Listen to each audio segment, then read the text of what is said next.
but I'll still go ahead and introduce myself. Myself, Naresh Jain. I work for DirectEye as a quality and community evangelist. I've been doing a lot of, the values and principles of Agile have been something that I've been doing it since 98-ish. But I mean, to be formal about how I've actually started doing Agile was back when I was working as a developer. I used to be working on a large J2EE project, and we had a client back in UK, and the client was a technical architect essentially. So what this person would do is every time the team members would check in code, he would immediately check out the code, go through it, do an immediate code review, and respond. And he was finding a lot of silly mistakes that people were doing in the code and stuff like that. So one of the things he introduced the practice of us actually writing XUnit, JUnit, of course, tests for the code that we have written. So we started learning about JUnit. So we would write our code. We would spend about a week or so writing the code, and then we would write JUnit tests for it, and then check in code. When we started writing JUnit, one of the things that really struck us hard was some of the silly mistakes that we would do, or some of the expectations that we thought this is how it would work. Now started becoming, we started getting that feedback a lot earlier. We didn't have to wait for this guy to actually check out the code and give us that feedback. And we also felt a lot better about ourselves because we could now review our code ourselves in a way. But the thing was, what was frustrating was, you spend a week writing the code, and then you try to write a JUnit test, and you realize that this doesn't work the way you want. So there's already a week spent, and now you have to go change it to make it work according to what the spec says, which was kind of frustrating that you've already spent a lot of time, and now you have to go do a rework. So I started looking around for, is there a better way to do, this kind of a development where I get that feedback earlier on. And I stumbled upon this paper called Test Infected. If people have read that or not, that's a wonderful paper. I would recommend you guys read. It's an article actually. So if you search for Test Infected, you'll find that. And it talks about how to do test-first development or test-driven development, where they talk about writing a JUnit test before you write any code, and then go write just enough code. And they also introduce this practice of refactoring. So that was my introduction to this. I started reading about it. I started practicing. I saw, immense improvements. But then we were doing this large-scale J2E application, and we kind of, at least I ran into a lot of issues trying to unit test code and stuff like that.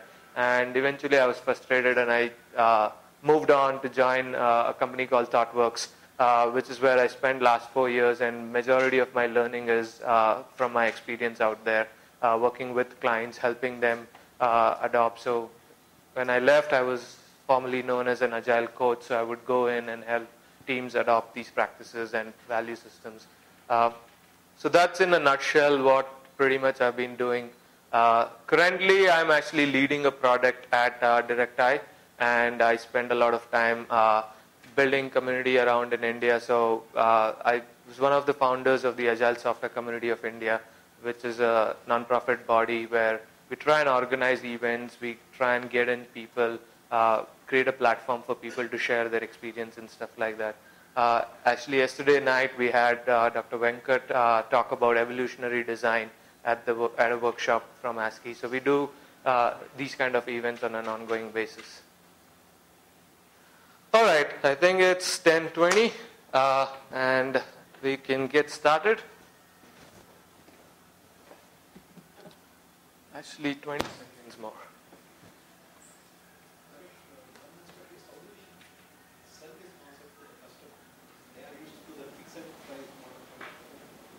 Right. What I'll probably do is I'll park this question, and maybe we'll have a discussion later on. We could even do a BOF if you'd like later on, because that's a big discussion in itself. And if we go into that, we might not be able to cover some of these core aspects that we want to talk about. So we'll come back to it, and we'll have a discussion on that. Yep. Should I set up a Eclipse Workspace while you're doing? Do Yeah, so if people have laptops, it would be great if you can set up an Eclipse Workspace because we will do some hands-on session. And for those who don't have, don't worry, we'll try and pair you up and we'll try and do some activities. Because I personally don't like running through slideshows and talking too much. I'd rather prefer getting some code, some examples, and doing some activities. So that's kind of the focus of this workshop. But there are some, there's some fundamentals that I need to cover, so make sure everybody's on the same plane. So we'll do that before we jump into the code. So just a quick overview of what we're going to be doing is we're going to start with a brainstorming session, which is how I like to start all my sessions, workshops. So the first part is going to be a brainstorm where I'm going to give you some scenarios and I'm going to ask you to come up, essentially solve those scenarios or do specific activities around those scenarios. That will help us bring up some of the issues that we face when we have a problem that we're trying to solve. So we'll take that, the learning from that brainstorm and essentially build this workshop on top of it. So we'll move on. I'll quickly run over a quick introduction of acceptance criteria and acceptance tests. What are these two? How do they help? Where are they required and stuff like that. Quickly enough, I'll try to get to a demo. So I have a small application that I've built using acceptance test driven approach. So I'm going to quickly give a demo of how I've gone about building that, show some code, some examples. So, when I talk about introduction and I give you definition, they're too abstract. You can't relate to it. You can't visualize it. So the demo will act as a good link between. So it's going to give you that clue, the glue between the definition and an example. We'll move on. We'll do some exercises, some simple exercises where you won't need your computers and stuff like that. Then we go into details. We'll look at the tools that are available. We'll specifically look at fitness, fit library in detail. And then we have a hands-on session where we'll pick up a problem and we'll try and do it using acceptance test-driven approach. How do you go about it? So whatever we've learned in the first half of the session, we'll try and apply those things onto an exercise. And then towards the end of the session, I'll quickly go over some patterns and anti-patterns that I've realized in my experience. And we'll just discuss them. Right? Sounds good? If it doesn't, you have no choice. All right. This is a little weird setup for me because usually when I run workshops, I have dining table kind of a setup where you have round tables and people are sitting around it so that each team can be formed and people can talk about it. So nonetheless, we'll adapt and we'll see how it works. So the first thing I usually do is a continuum, and the idea is to just get a feel of where people stand in terms of their agile experience, in terms of their acceptance testing experience, which in a way we've already covered because the continuum means you'll have to get up and move and stuff like that. And it's a little difficult to do in this setting, so I'm just going to skip that. I'm going to do a quick hopes and concerns session. All right. So what I have here is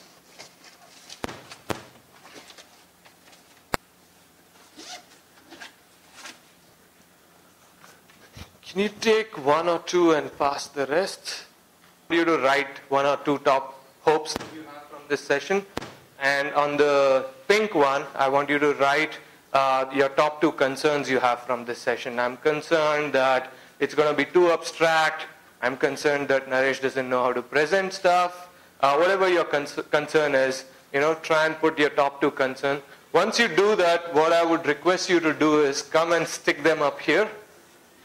And that's going to be my feedback, initial feedback that I'm going to take and try and adapt my talk to it. So everyone's got the yellow and the pink slips.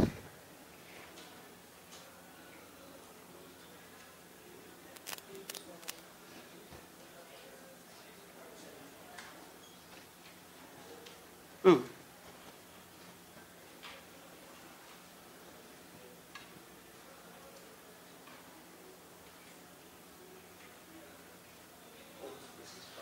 For me to look at, if people have more concerns, if people have more hopes. Sure, just stick them up here.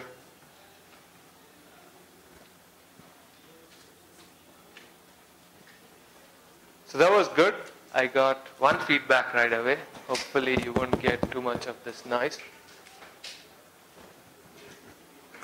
Alright, so everyone's done with the hopes and concerns?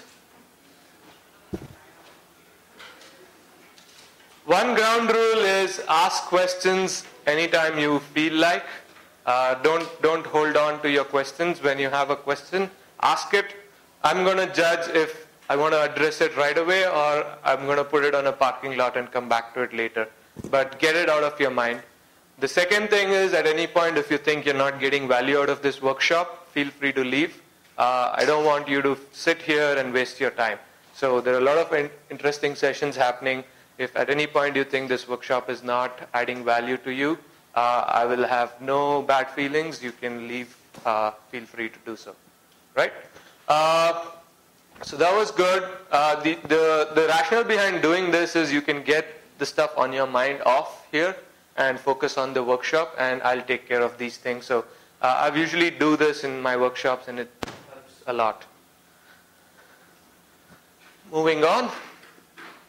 So we'll start up with some warm-up scenarios. So the warm-up scenarios essentially are, I'm going to give you 3 scenarios, and there is a specific thing that I want you to do with these scenarios. So the first one is, there are 3 scenarios. Pick any scenario in relation to your scenario. What specific observable results? Okay, that's important. What specific, that's bad.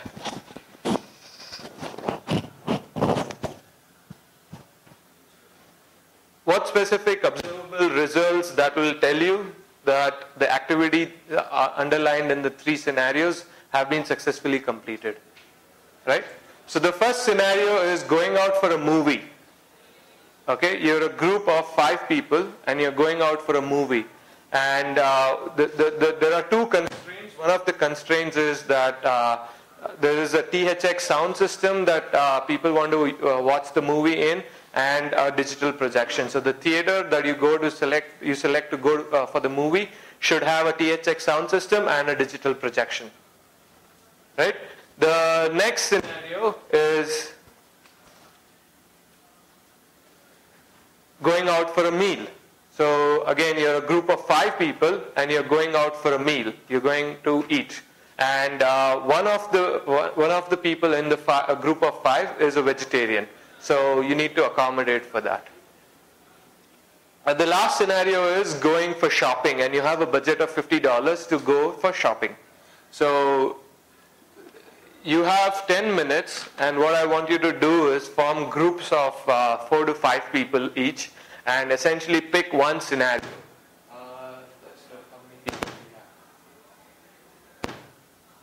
Now I'm not doing anything. That's bad. Sorry. So we can easily form 3 groups, and each group can pick up one scenario, so we'll get different scenarios to look at. And what I want you to do is take 10 minutes and pen down some specific observable results that you see that will actually tell you that the activity is completed. Right? It's clear? So I would let you guys self-organize and form groups of 4 or 5 people so that you have 3 groups. In the meantime, a quick presentation of what you guys have come up with observable results. Okay? Alright, time starts now.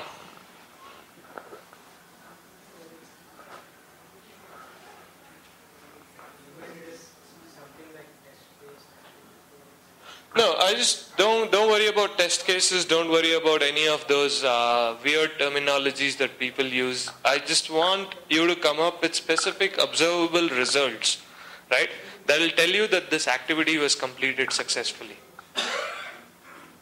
What will tell you that, in your case, you're going out for a meal? What will tell you that you guys went out for a meal and one vegetarian constraint was met?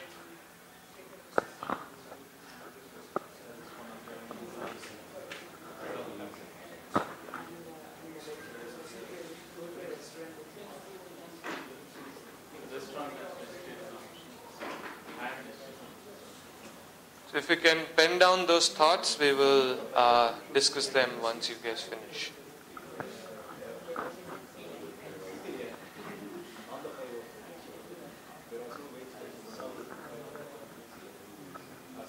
guys are one group? Maybe you'll have to find a place where you guys can look at each other.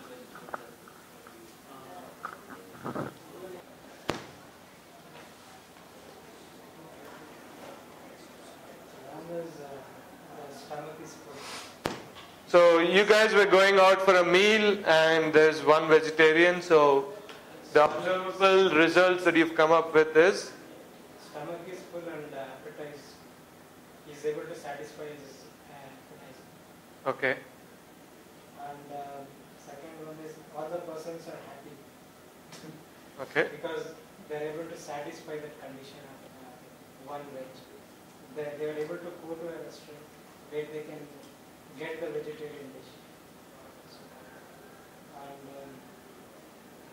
bill is available. That shows that it's successfully completed. Bill or receipt. Bill, or you actually want a receipt, right? That you have successfully paid the amount. Yeah. All the persons are satisfied. They had a good day. Right, the happy and satisfied part covers. Okay. Probably they are feeling They're feeling sleepy. I'm not too sure if that relates back to going out for a meal. Now, you could have gone for a breakfast. You could have gone for lunch. So, what time did you guys plan to go out? afternoon. Usually that is the lunch. Okay, but this says a meal. Yeah, meal can be afternoon. it could be afternoon, it could be evening, it could be breakfast as well. The vegetarian guy actually validates he ate a vegetarian meal. The vegetarian validates he ate a vegetarian meal. Okay. What about people falling sick? It is, but it might be possible. It may not be immediate thing. It might happen 1 day, 2 days After later. at least 6 hours. Okay. Chances of happening immediately is very less. Okay. Until unless he goes to a roadside. We'll come back to you guys. What about you guys? So we have purchased the item which was in our mind, what we intend to purchase. That was the first thing.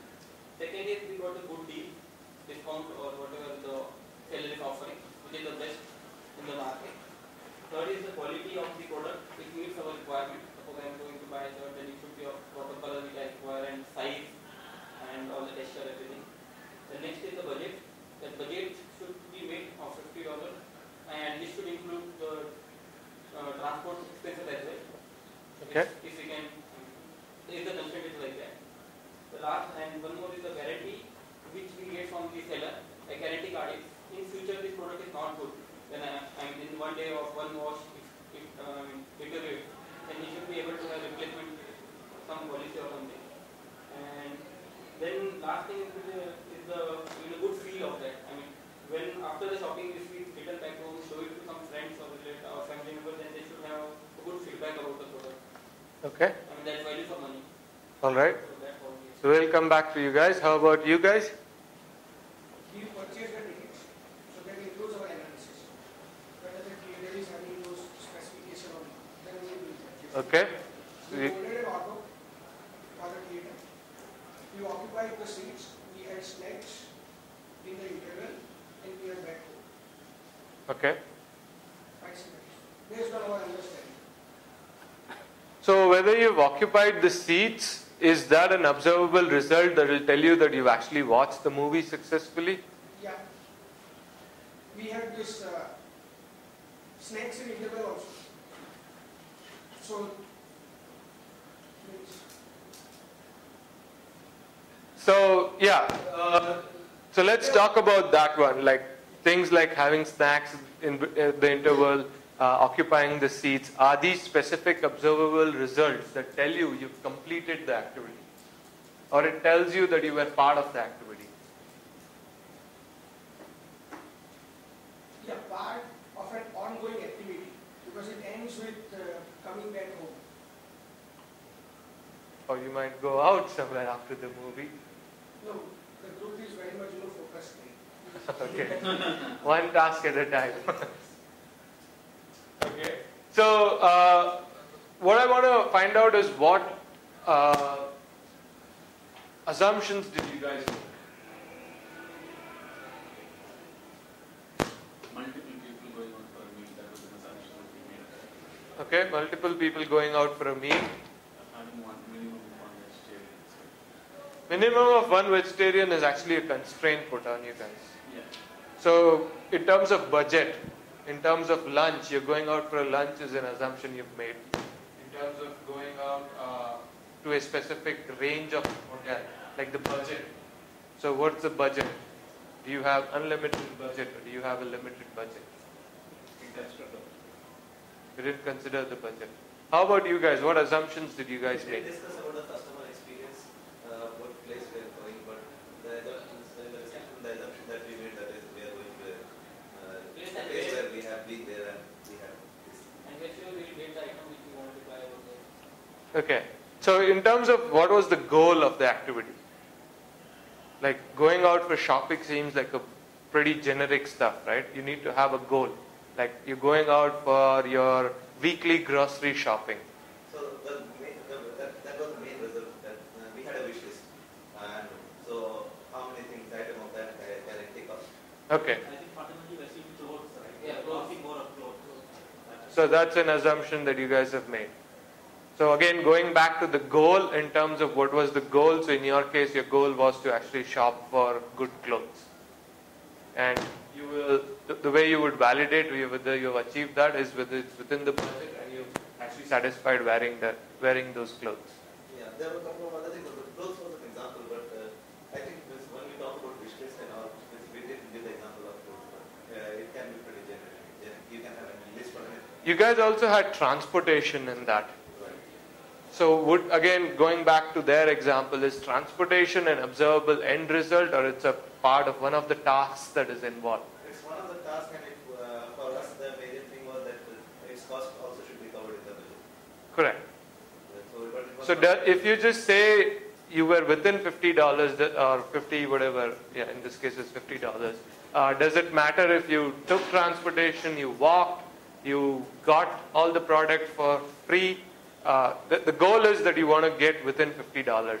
And it really does not matter whether you took a bus, you took a train, you walked down there, or you called up and you ordered for. So what I'm getting at is these are implementation details, right? How you go there, or whether you had snacks or not. These are tasks involved in the activity. And when we talk about specific observable results, we don't want to we don't want to get bogged down in the tasks involved. Again, you're thinking from a customer's point of view, right? Here you are the customer. You want to go for shopping. You want to go have a meal. You're the customer.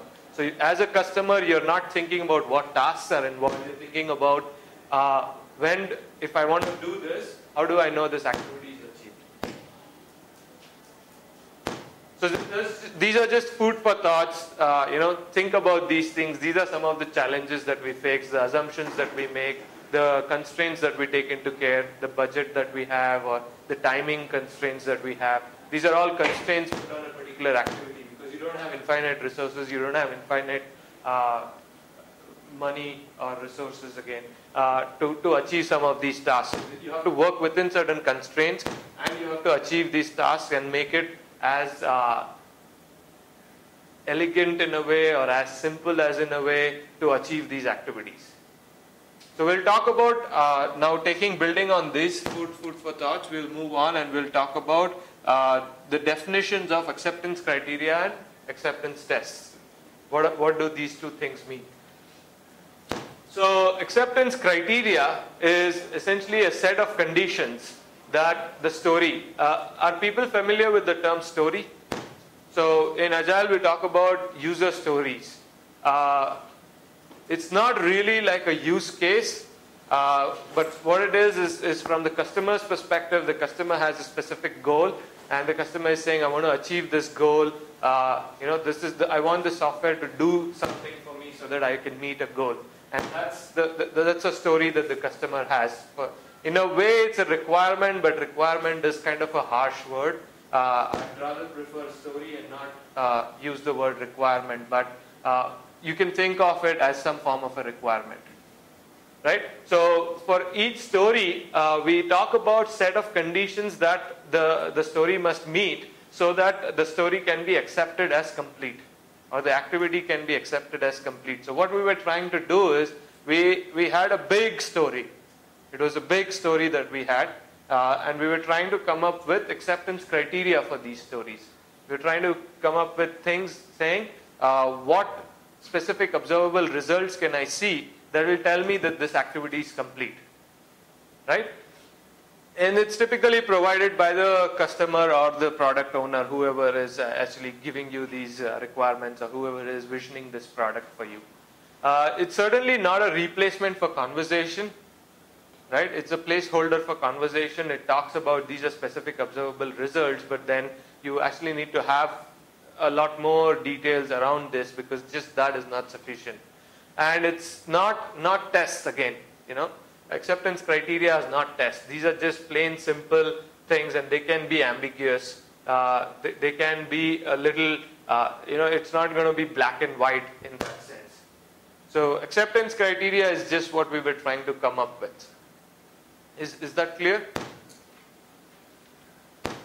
So basically, writing acceptance criteria, you need to focus on three things: the actor who is involved, the activity that they're doing, describe the behavior that they're doing, and the observable results. Those are the three elements that you want to capture in your acceptance criteria. There is a format that people prefer using, given a precondition, when actor plus action, then observable results. So given we go out for given we have a reservation for the hotel, for the restaurant, when 5 of us, the friends, visit the hotel, that's the visit the restaurant, we immediately get the table that we've asked for. You know, something like that. So that is a acceptance criteria for the reservation story. The hotel not the hotel, sorry, I keep saying hotel. The restaurant reservation story. Right? So what is acceptance test now? Now that we know what an acceptance criteria is, what an acceptance test is. What are acceptance tests?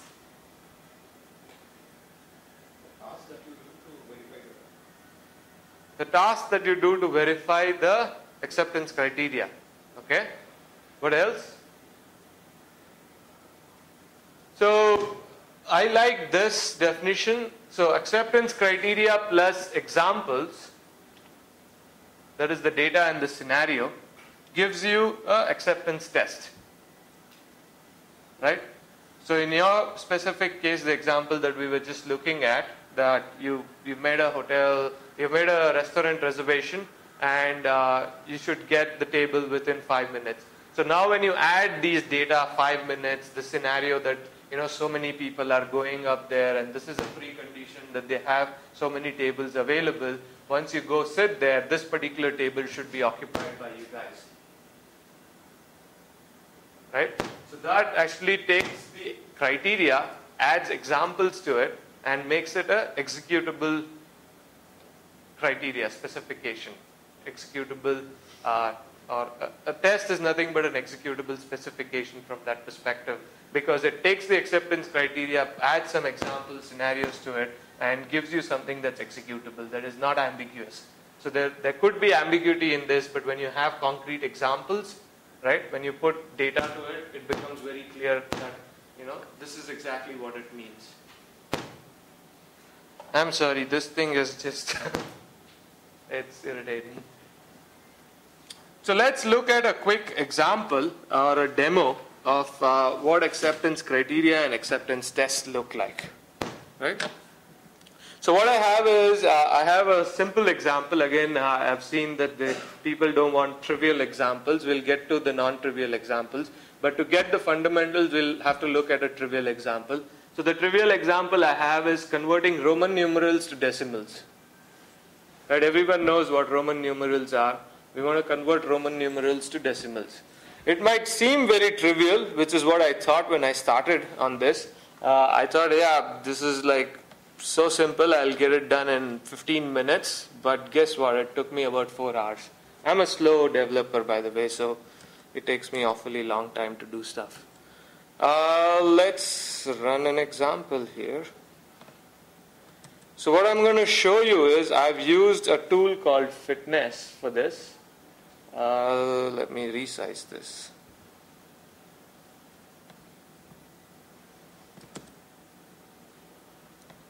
So I've used the tool called Fitness to write my acceptance criteria and acceptance tests. Ooh. There we go. Right, so the user story is here as Joe. Joe is my user, right? A basketball league match follower. I want to convert Roman numerals to decimals. And actually, if you click on that, it will tell you what a Roman numeral is. There's a definition associated with it. So, I want to convert this so that I can easily remember which games I want to watch. Right? It's a little tricky to remember all those Roman numerals. So they want to convert to decimals, so it's easy for this person to remember which basketball league match the person wants to watch. And these are the acceptance criteria that are given to us. Should only convert Roman numerals to integer, not the other direction. We don't need that. Should allow 7 basic numerals. Should allow the numerals to be case insensitive. Should not allow invalid symbols. Now we don't actually know what an invalid symbol is yet, right? So the example part of it is missing. So these are acceptance criteria, a list of acceptance criteria associated with this story.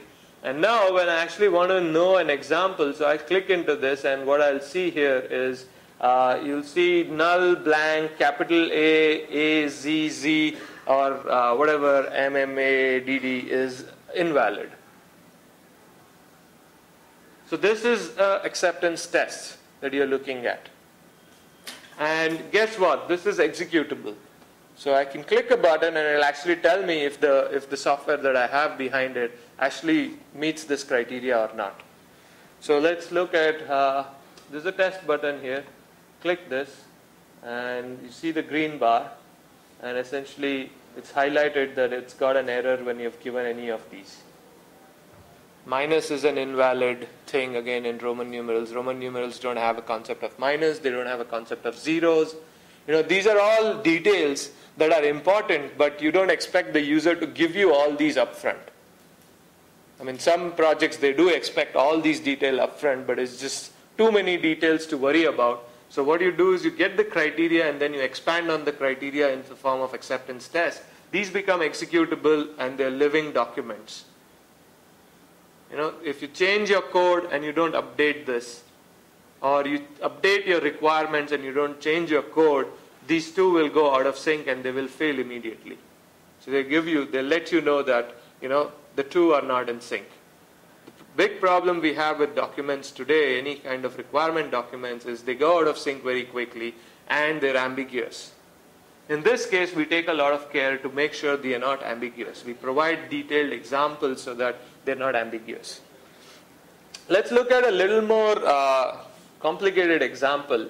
So I had no clue that actually the Roman numeral conversion has all these rules associated with it. There's addition rules, repetition rules, sorting rules, subtraction rule, and there's quite detailed list of rules that are associated. So just look at a simple addition rule. Right? The simple addition rule says that if you have a Roman numeral like this, basically what you can do is you can add up all these things one by one, take their respective value, add each of these, and that will give you the decimal value. So that's a simple addition rule, and I have 2 examples here which actually meets that. We can move on to see a little more complicated, a sorting example. So sorting one actually explains that all the letters are sorted from left to right in descending order. And if I put something like this, it gives me an error because I is smaller than V and it cannot come before. And then you go on and there is this subtraction rules associated, which again adds a level of information to this. So there are various sub-rules under subtraction rules, and each of them, you can see here, if you do this minus X. Now, Addition rule says you blindly just add all of them. But subtraction rule says, hey, well, if the value on the left is smaller than the value on the right, then you can't add them, you actually need to subtract them. And then it goes on to say that, you can only subtract it once. You can't put two C's or two X's and expect to subtract twice. You can only subtract once. Then it goes on to say only powers of 10 can be subtracted. So I can't put, for example, here it shows an error because V is not a power of 10, it's 5. Now these amount of details is quite important when you're building some program like this, but expecting all this upfront is not realistic. And writing them in a Word document and keeping there is also not realistic because they could be ambiguous. And just putting it in this format, and again this uses a wiki which most of the people, business people, are familiar with today. So they can easily write it collaboratively in a way, work with the team and essentially build these things up very easily. And these become your executable specification. So you can do a lot of fancy things. You can run the specific tests. You can create a suite out of it, run all of them.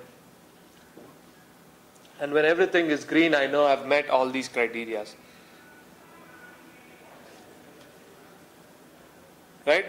So something as trivial as Roman numeral to decimal conversion can actually have so much details that you could massively underestimate when you're estimating, which I did. I said, okay, this is going to be a trivial task. 15 minutes, I'm going to write a program to do this.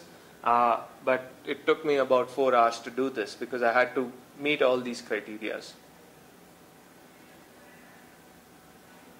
Does this throw a little more clarity in terms of the criteria and the associated acceptance test? So the criteria plus example makes it an acceptance test, right? Now, how does this work?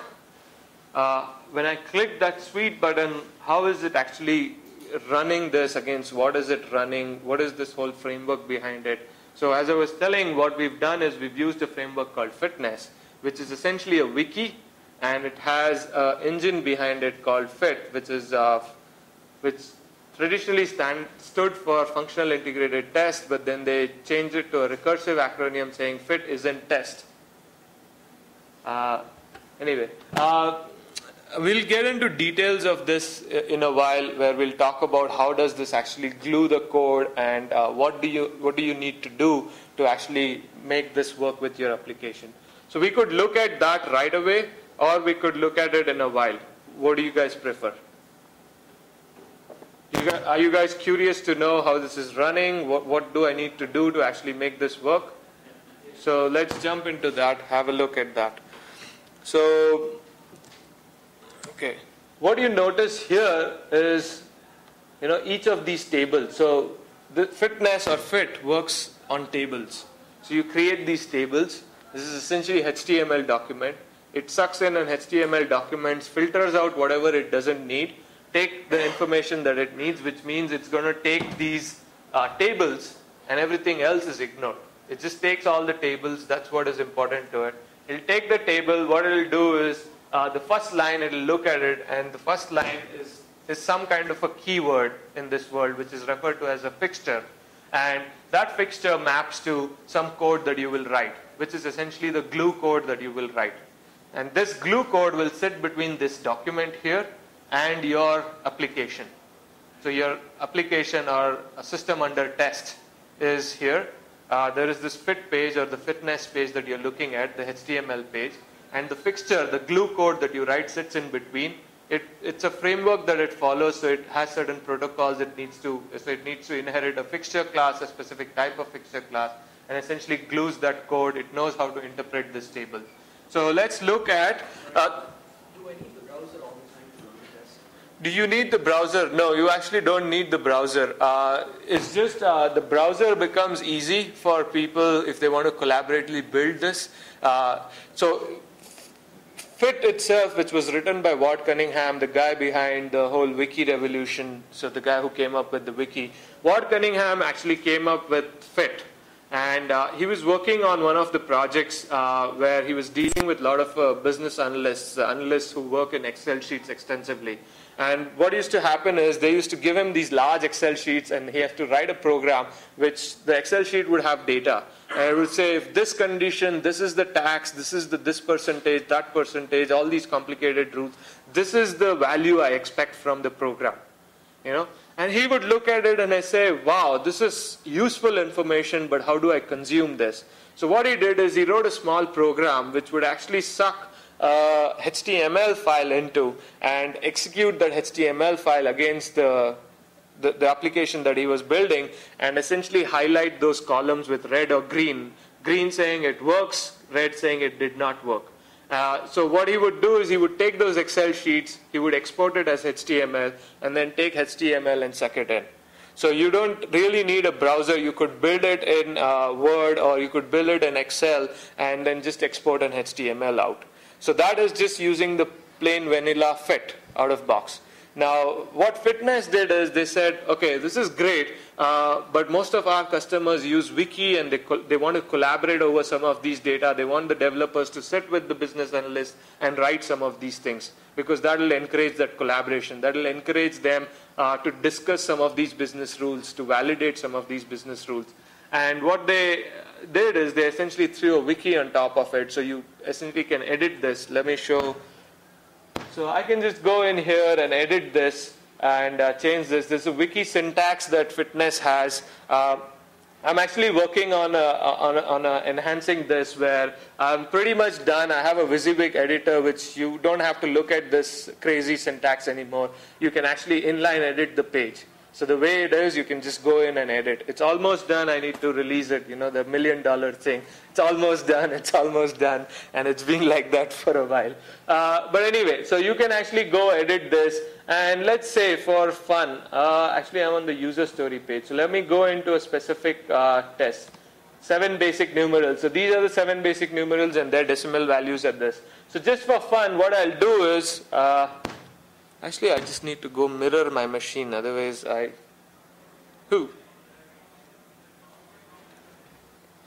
Okay. Let me just turn on mirroring. It will make it easy for me to see what's happening. Okay, so what I'll just do is, for fun, I'll go edit this, and I will put, instead of 50, I'll just make it 100. Yeah? And I'll run this test. And you will see it will tell that L is expected 100, because that's what I put, but actual is 50. So it'll highlight things like this in terms of red or green, saying what you expected, what you got, kind of a thing.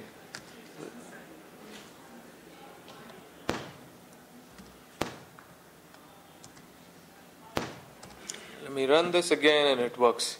So let's look at the glue code, how it works. So the glue code behind this is a convert fixture.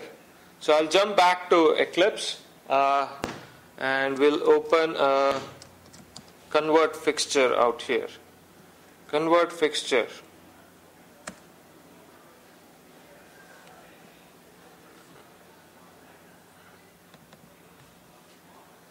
So that's the convert thing that we had written.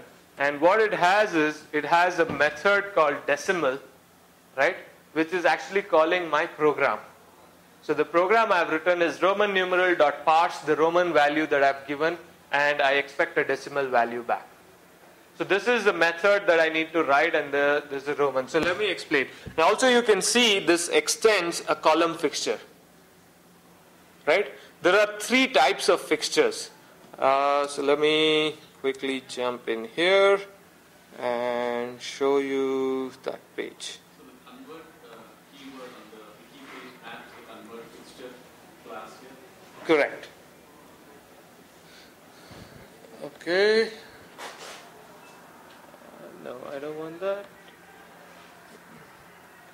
Any keyword needs to be any fixture to map it here. Not necessary. That's just a convention. So in code, when I look at it, the keyword convert will map to a convert fixture, so it will automatically append a fixture to it. It's just a convention for in code to easily find out what your fixtures are.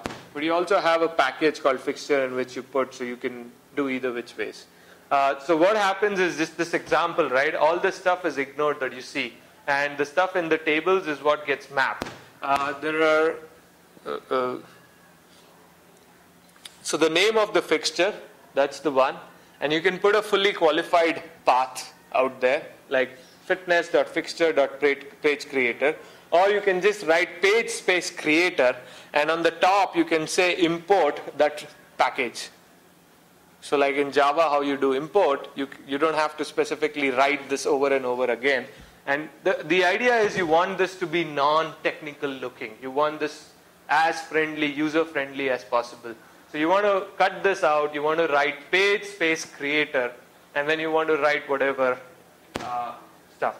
So what happens is this is the name of the fixture, and this is the interaction with the application. So that is what interacts with the application. So there are three basic foundation fixtures that exist. The column fixture, which we were just looking. The way column fixture works is essentially you write, I have examples. Where am I? So the way column fixture works is, say a simple example like division. Right? I have a numerator, I have a denominator, which are two inputs to the division function. And I get back a quotient. So what I do is 104, the quotient is 25. Right? So you will see the numerator is here, the denominator is here.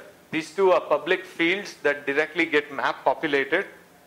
And then there is a float quotation, which is a quotient, which is a method. The question mark indicates it's a method, and it essentially takes it, calls that method, gets the value, and it takes that value and compares with this. If the two values are same, then it's green. If the value is different, then it's red. Very, very simple. If you look at the code, it's so simple. And you say like, wow, something as simple as this can be so elegant, so powerful.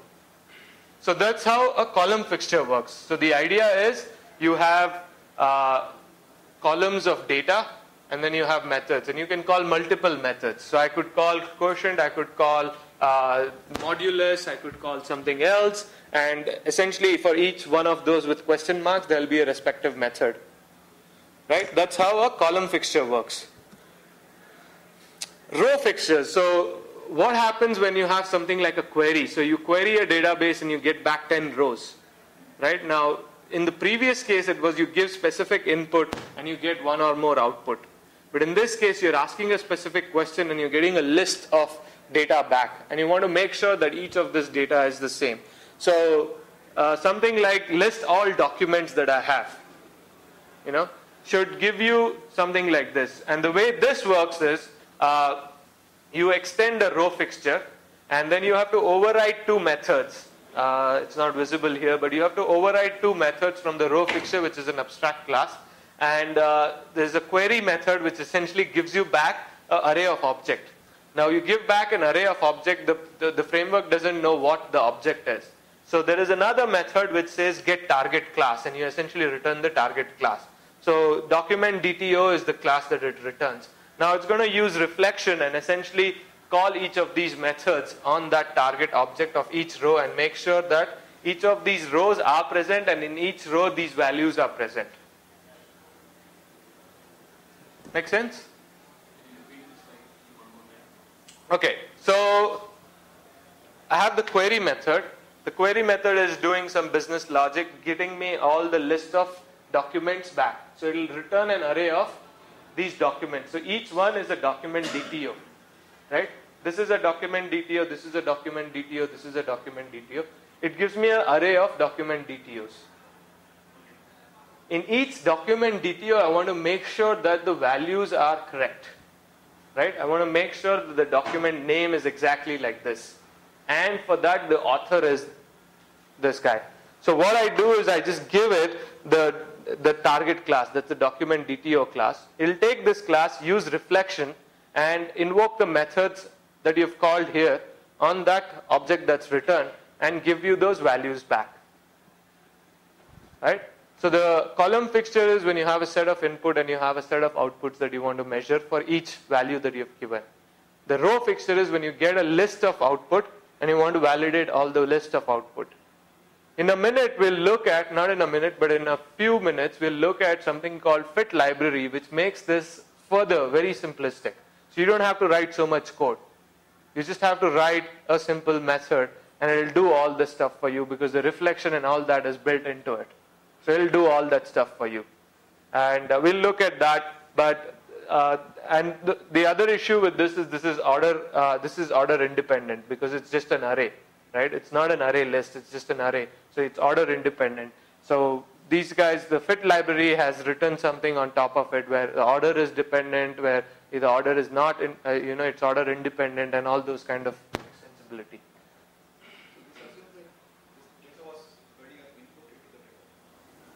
Well, it could be database, it could be somewhere else. Essentially, your application is getting some data back. We'll look at it in terms of, so if you have a trivial CRUD application where you have a database and you're putting stuff into it, one of the recommended pattern is at the beginning of the test, you set up that data in the database. You call your business logic. Now, out of 10 rows that you've put in, 5 will match the criteria and it should return those 5 rows. So you essentially take those 5 rows and you're asserting here. And at the end of it, you clean it out. There's a pattern, the XUnit pattern, set up, run the test and clear down. No, so it is actually expecting those particular characteristics, not any string. Not any string. It will match exactly the value to value. Can I also specify the array? Sorry? It can be only string or It could be anything. You could write your specific data type, and you could write, so there is something called a parser.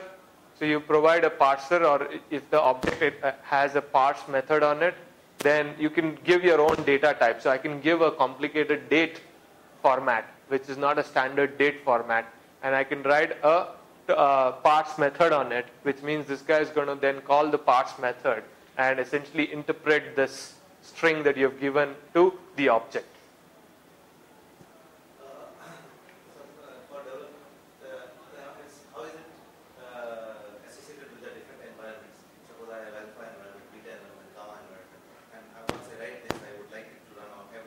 Correct. Especially if data turns into one of the regression suits. Mm-hmm. So how is that? So what happens is, what we do is we have a series of continuous integration builds, right? So there's a module, and I'm building the module. So the first continuous integration build would run on the particular module. And what that will do is it will validate everything in the module, but maybe I'm using an SOA kind of an architecture and I need to call services on other modules. I don't have those services yet. So what I'll do is in my module integration build, MIT, what I'll do is I will mock out the rest of the services. So there are techniques that you can use where you will specify that I'm using a mock version, or you can set up a property, and it will not go to the actual service. It will just give you the data that you set up. So you can say this X service, when I call, it returns this value. Assume that I call this X service, it returns this value. So it sets up a mock for you, and then it executes your test.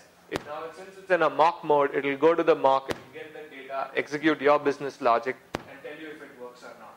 So that's the first run. Then you go into the module integration, where you're integrating different modules, right? So that time you switch off the flag for mocking out the other, which means it's actually going to call the other services and get data from it.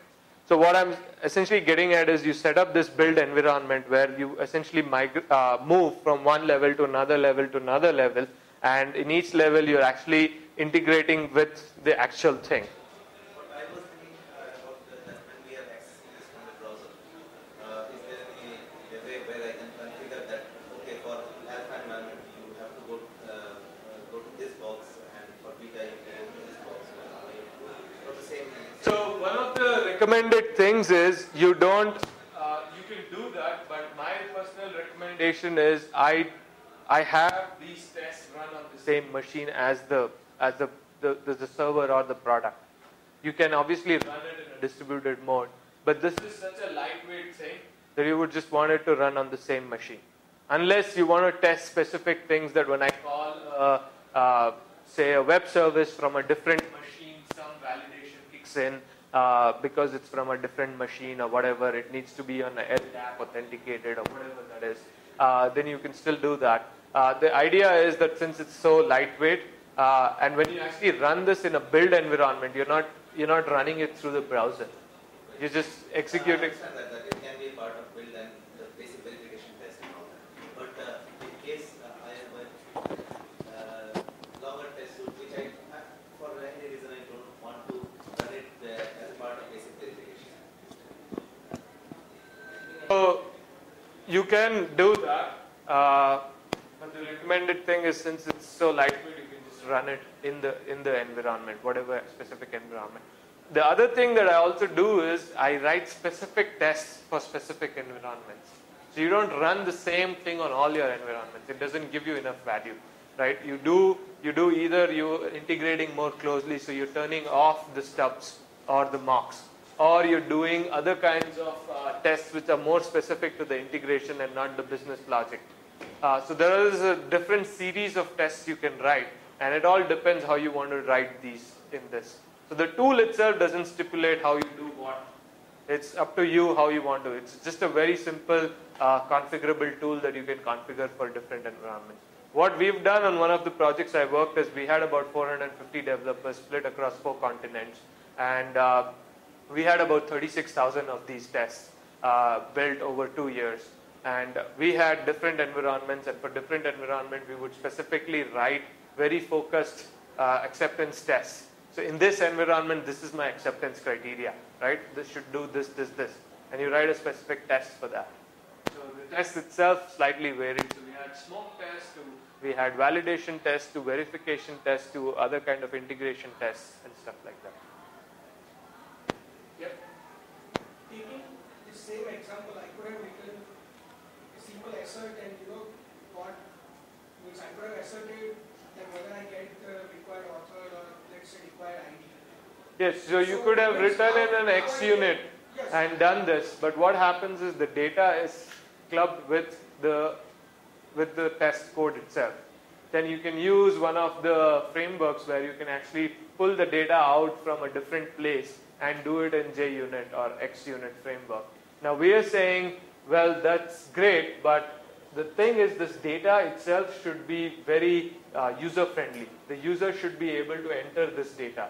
So we are not saying that fitness is a testing tool. We are saying it's a collaboration tool, which means the data, where it comes from, the business rules that are behind it, are collaboratively worked out with the business users or the business analyst or the customers or the product owner, whoever the business side is, and the technical side sit together. Wiki is something simple, so both of them can easily work on it, and you have that clear separation of data from the logic.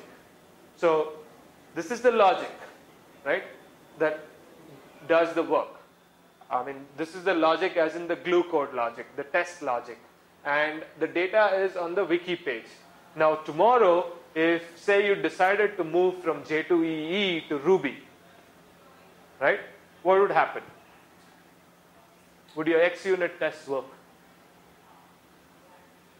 They wouldn't, right? What I can do is, I can change this one line, or maybe 2 lines. The DTO might be different thing in Ruby, and I can still use it, right? So the wiki page remains the same. It's technology, it's implementation independent. But the glue code it's dependent on the technology I'm using, on the specific implementation I'm using. Tomorrow I might decide to not use my handwritten stuff and take a product off the shelf, right, COTS, and put it in here. So all I need to do is change that one line and call the COTS, and it should work seamlessly. That the user should not see all those details. But with the test, the moment you open an XUnit framework, unfortunately users get intimidated. But you throw a wiki page in front of them, it's like, hey, I can do this. Yeah, but then we face issues with controlling the data also. Like, I've been using this 4 or 5 years I've spent, and what I agree means we are separating test data from the test code. It is one of the good practices of using Jain. I'm kindly from Java. So which are using this thing, maybe we can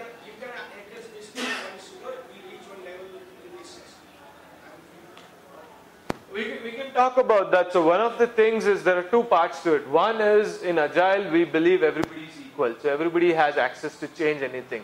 We believe everybody wants to be first-class citizen and they try the best to do good stuff. Nobody is going to intentionally go and change data to break your tests.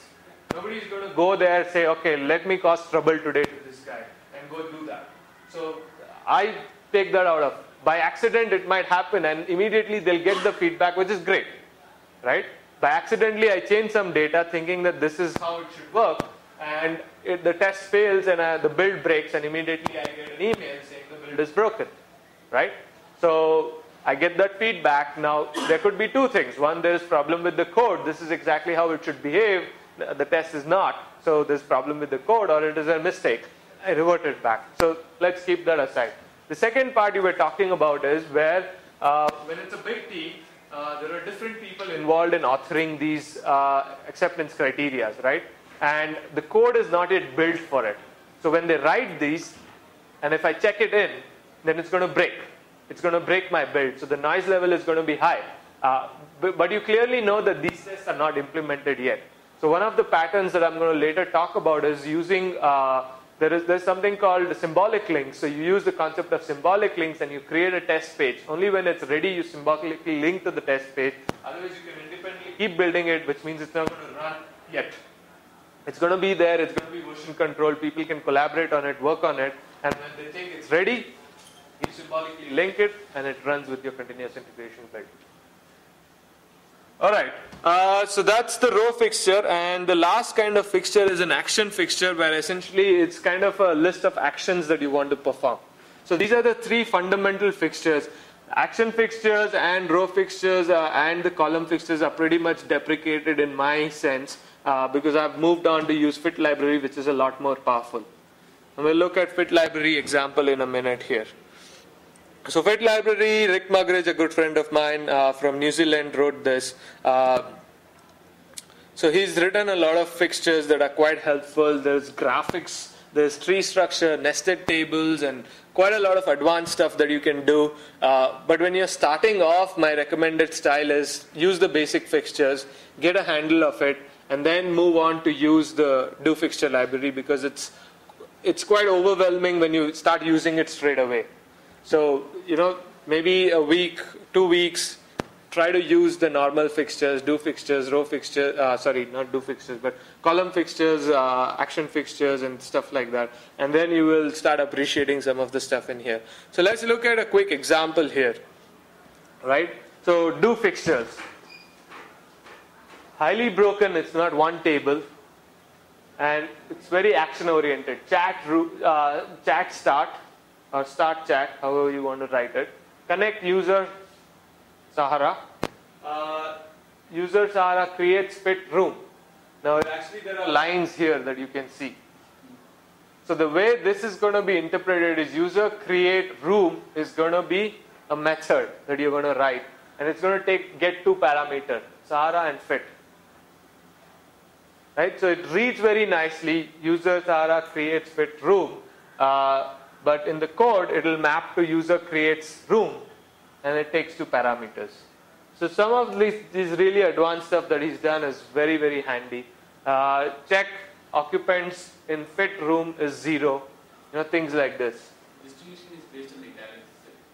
No, not on italics. It's just alternative table, alternative rows. So alternative. User creates room, and then this and this becomes parameters. And you can have a list of them. So some of these kind of quite handy when you work on it. Okay, so let's go back to where we were. So jumping back to our example, right? This extends a column fixture, and let's look at our example. So we have convert Roman. What's Roman here? It's a public variable on my right? And then there's a method called decimal. So there's a method called decimal. Now there are other methods also. There is a method called Roman, which straight away says throws unsupported operation exception. We don't support this. And then for that same purpose, you have a decimal here as well. But for practical purposes, you could ignore this and you could ignore this. And that's how my fixture would look.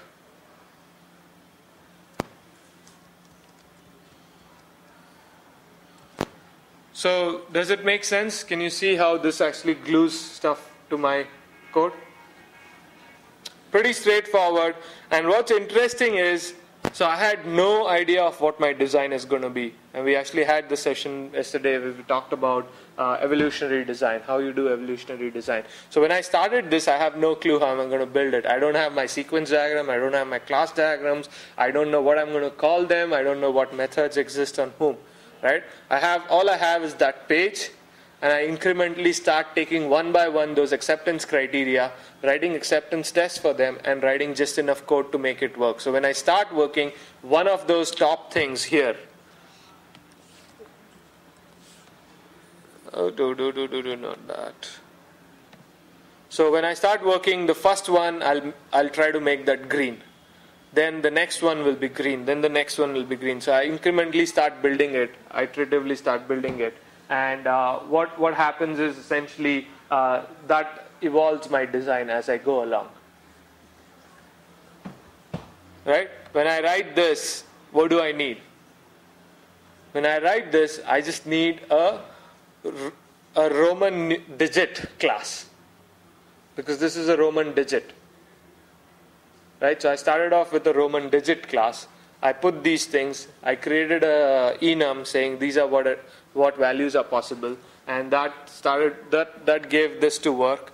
Then I moved on saying should be case insensitive. So I added that Roman numerals, the case insensitive to the digit part. Then I moved on. I said should not allow invalid. So the enum handled that as well for me. Then should ignore white spaces. Now if there are white spaces, it should ignore that. So I started incrementally building this stuff into it.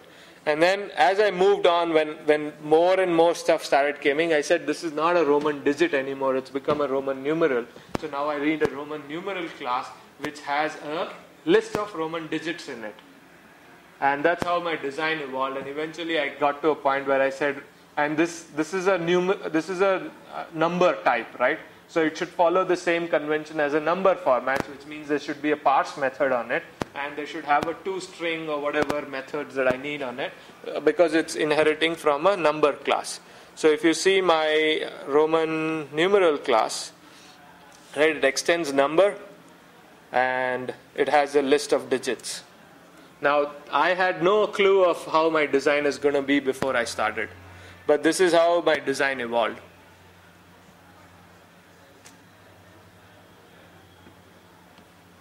Let's look at the Roman digit class.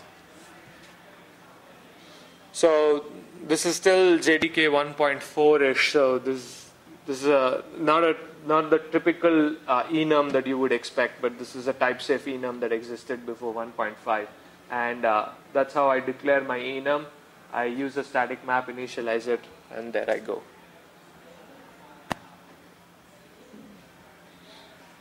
So one thing you will see is when you meet a lot of people, especially from the extreme programming background, their methods don't cross more than 5 to 8 lines. Very small methods, very focused methods, classes are small, very terse names and stuff like that. So that's about this example. I mean, obviously, if you want to look more into the code, there are rules associated with it, which means I have a bunch of rules. I have enforcers, rule enforcers. So there's metaphors that we use, design patterns. All that stuff goes into this. And that blah is just some crap I've written. You can ignore that. Anyway, so that's about the example. We'll move back to our presentation and take it from there. So we've looked at the definitions, right? We've looked at acceptance criteria plus examples, make acceptance tests. We've looked at the demo. So acceptance criteria and acceptance test, how does it fit into Agile, right?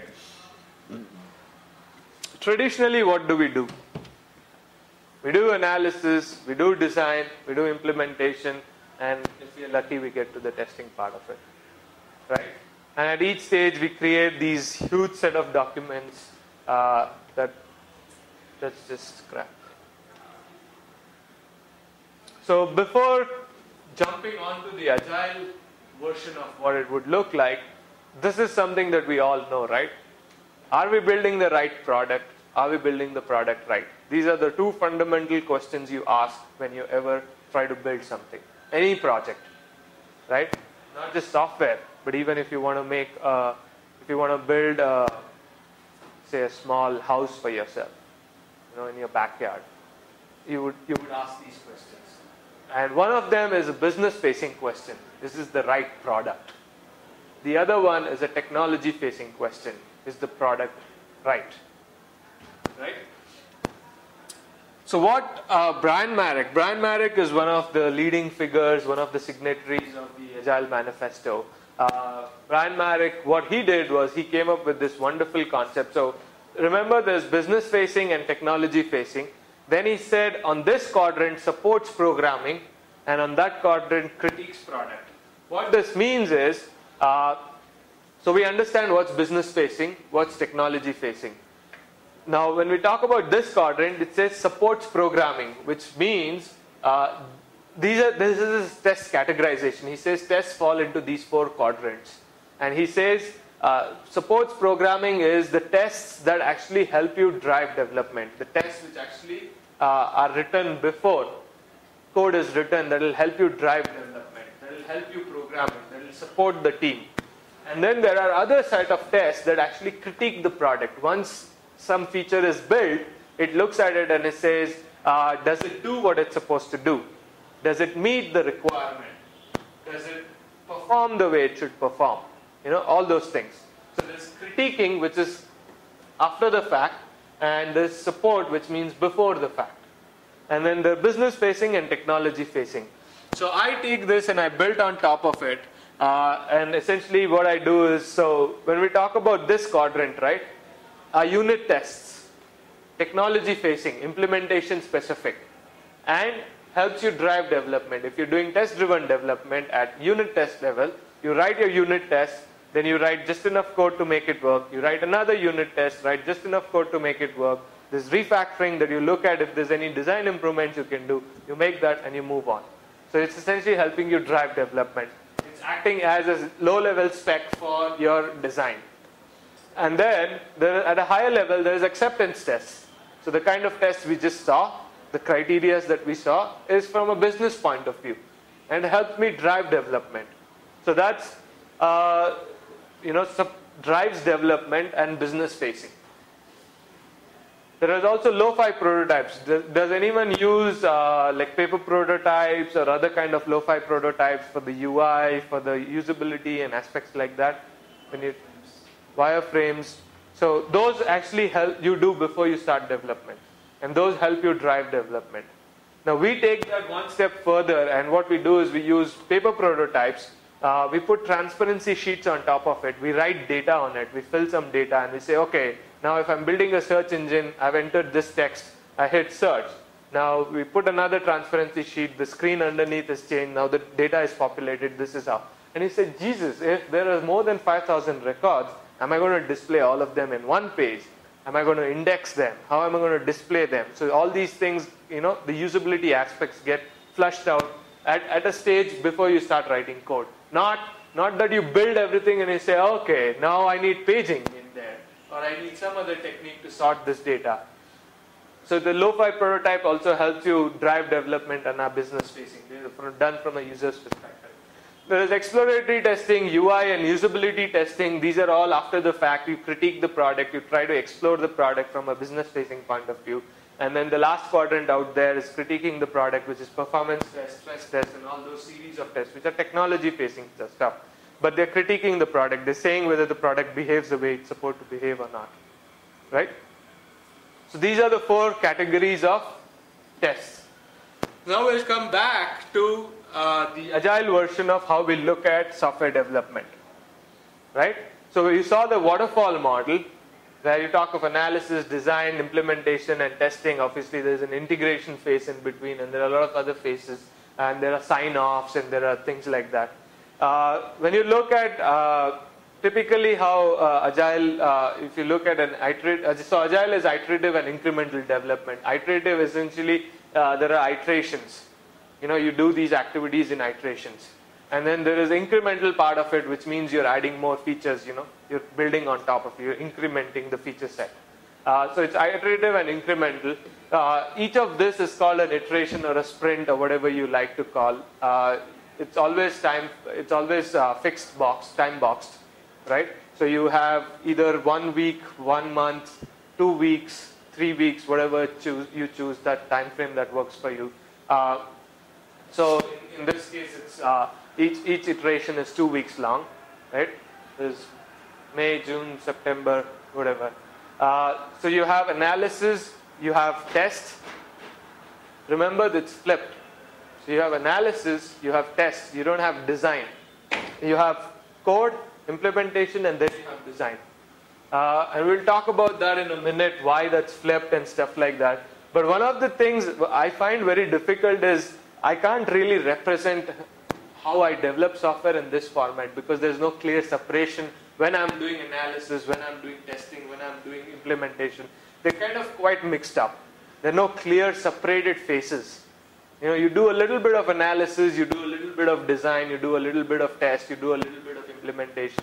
While doing one of these, you might jump back to analysis. So there's no clear separation, but in essence, if I have to represent, this is how I would represent this.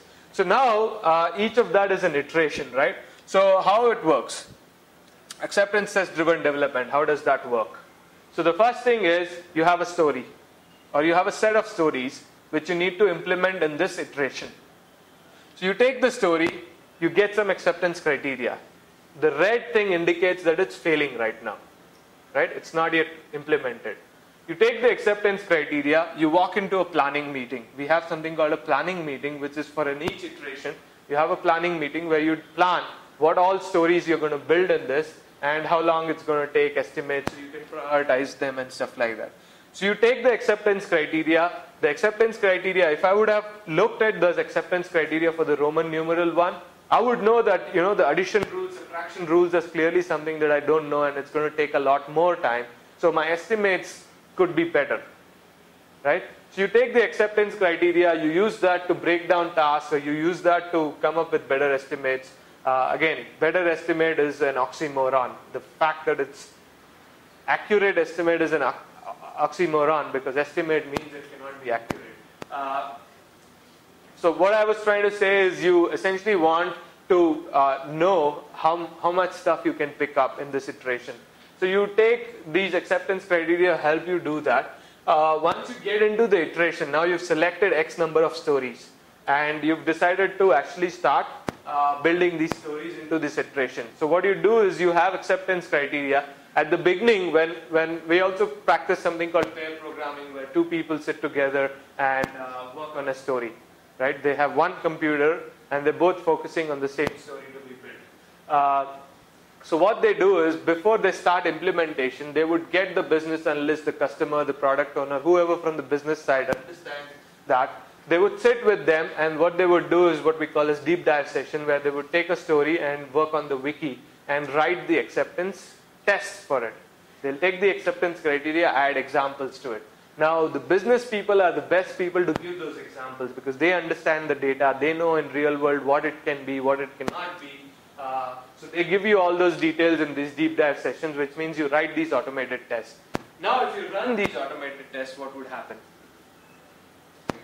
They would fail because you don't have anything implemented yet, right? They would fail. So that is a good stopping point for the deep dive session, which means you've taken your acceptance criteria and you've written your acceptance test. And this is done per story. You don't sit a month and write everything. You write incrementally, one by one. And then you get into your normal iteration, as in the analysis, test, and stuff like that. And again, here you notice you do acceptance. So here you've written acceptance test, and then here at each granular level, you're writing unit tests to drive your design further. So at a unit level, you're writing these unit tests to drive the design. And at the end of it, you have obviously the unit tests working, and you have the automated acceptance test working, right? At this point, or even in between, you would check in the code, and then eventually when all the tests work, all the acceptance tests work, which is green, you would hook it up with the continuous integration one. So now onwards, that acceptance test will always run with your continuous integration build. Anytime somebody checks in code, it's going to run the build, it's going to execute all these tests and make sure they all work. What also we do as a practice is we do exploratory testing. So once we have actually built those, once we build the feature and all the acceptance tests are working, we don't say, okay, job's done. What we do is we have people who specialize in exploratory testing, the typical QA people that you think of, and they essentially say, okay, I click this, I do this, this. Now what if instead of doing this, I do this? You know, it might so happen that the user entered username, password, didn't hit submit, went back, or they hit submit, they authenticated, and then they hit back. They wanted to see some data, and then they come forward. Now what will happen?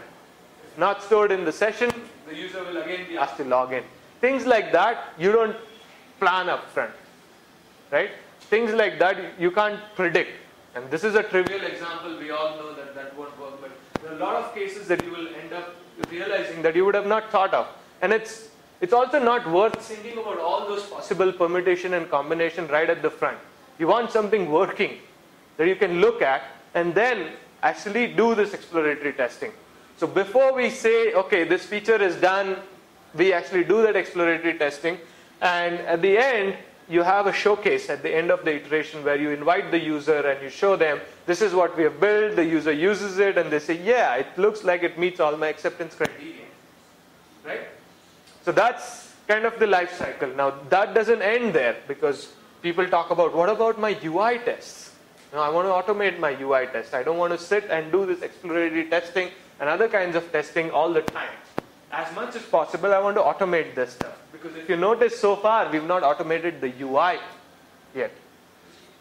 So what we do is at maybe the next iteration or once it is slightly stable, you know, because the UI could change at this point. The user might say, okay, this looks good, but I want it this way, or I want to break it into two screens, and I want this data to come from here. So, you know, there could be some kind of changes that acceptance criteria phase of it will meet it. And once that's done, maybe in the next iteration, that's the 2 weeks later, you could automate those UI tests. And then maybe a month later, or maybe 2 weeks later, you take performance testing, because that's also important. You want to do that last quadrant, right, and that we talked about. The last quadrant also has to be tested. So maybe you have 5-10 good features built in, which looks like a good set of features, you know, that makes sense to do performance testing. You can't do performance testing on a per feature basis.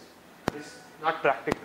You know, you need to put a set of features together and then do some kind of a performance testing. And so at some point, maybe 2 weeks later, you do performance testing. So if you look at the whole cycle, right, from a story definition to the performance tested, fully certified, here you're ready to go to production, it would take about a month for an average team.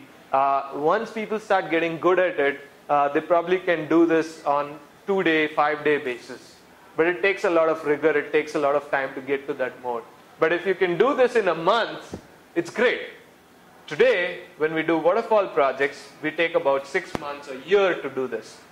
Now we're saying from there to a month is a great jump, right? So if you can follow some of this, it'll give you that kind of a leverage. And hopefully you will get to a point where you can do this one shot. You know, in 2 days, everything is performed. So the moment I check in, it's ready to go into production. That's the real nirvana, right? I check in code and it's in production. But it takes a lot of rigor to get there. So this is acceptance test driven development in a nutshell. Just one question around the life cycle of this entire thing. When you talk about design implementation, are you alluding to the evolutionary design thing? Yeah, it's about evolutionary design. So again, it's not putting the spaces don't make sense. So as I was saying, when I'm doing analysis, I'm actually doing design. In fact, there is a blog which is pretty much finished, where it's an experience of me working on a particular, offhand project, where I talk about how the user stories actually influence greatly the design of your product. So if the way I have examples where I have user stories written in a way. For the same thing, I've written user stories in a different way, and I show how the design is so different on the two products. So actually, when you're writing user stories, which is typically analysis, you're doing design. You can't separate them out. There's a lot of design happening in every state. When I'm writing code, I'm doing design. I'm making decisions of what variable should be called. I'm deciding what class should be created. I'm doing a lot of that. So there is evolutionary design happening throughout. The fact that unit tests happen before you write any code is something that is very clear. Now, when I put that design there, the thought process was the practice we follow is refactoring, which means you have some code, you look at it and you say, okay, how can I improve the design of it? How can I change the internal structure of this without changing external behavior, right? Which means my test continues to work and I improve the design. Maybe there's duplication, maybe it's not communicating well, maybe, some of these things are quite ambiguous. So I clean that up. That's a design activity. And that typically when you have some code, you do it. And this is not 2 days later. This could be 5 minutes later. I write some code and I refactor it. It's just so integral parts, so it doesn't make sense to actually split them apart. But the reason why I split it so that we have these discussions. Right? Is that clear? Yeah. Does that make sense? So quickly, let's talk about test-driven development. People have this myth that test-driven development means unit test-driven development. Versus when you look at test-driven development, it doesn't really say what the test is. What it says is add a test, right? Run the test will pass, then add another test. Usually the test should not pass, which means you've written more code than you needed. So the test should not pass, but if it passes, add another test. Run the test, it should fail. Make a little change to your code or configuration. Run the test. If the test fails, make a little more change to the code or configuration. Run the test again. Hopefully it should pass. Once the test passes, then look for opportunities to improve your design. Look opportunities for making it much better design. And then run the test again, because when you make any refactoring, you want to make sure that that didn't break anything. And if all works, great. Then that one cycle is complete. Now go back and continue doing this at each feature, at each whatever the unit you define. Now that unit can be a unit test, it could be an acceptance test, it could be at whatever level, right? So test-driven development itself doesn't say what kind of test you should write. It's completely up to you. You write an integration test, a UI test, unit test, acceptance test, whatever test you want to write. The practice is essentially let the test drive your design. Let the test drive your development. All these slides are available already up.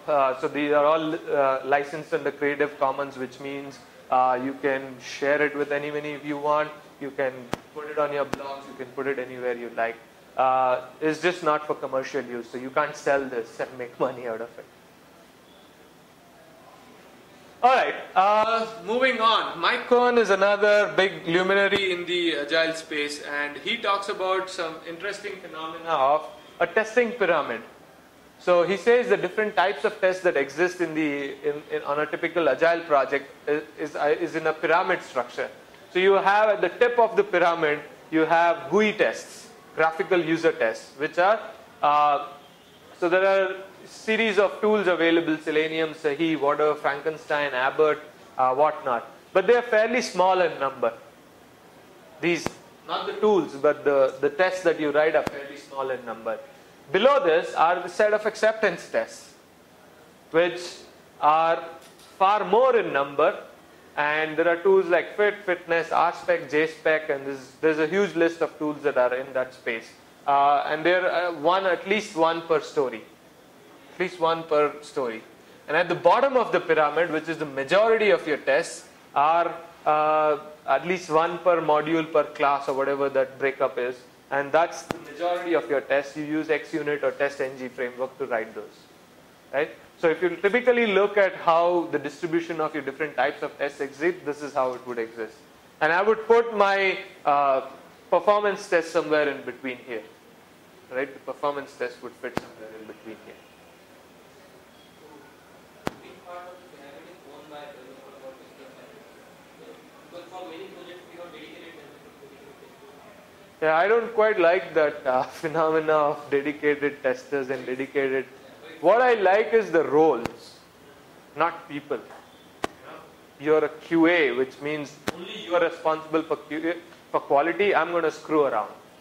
I'm going to do whatever I feel like because it's your responsibility to make sure quality is good. It doesn't work that way, right? I mean, everybody has to take responsibility.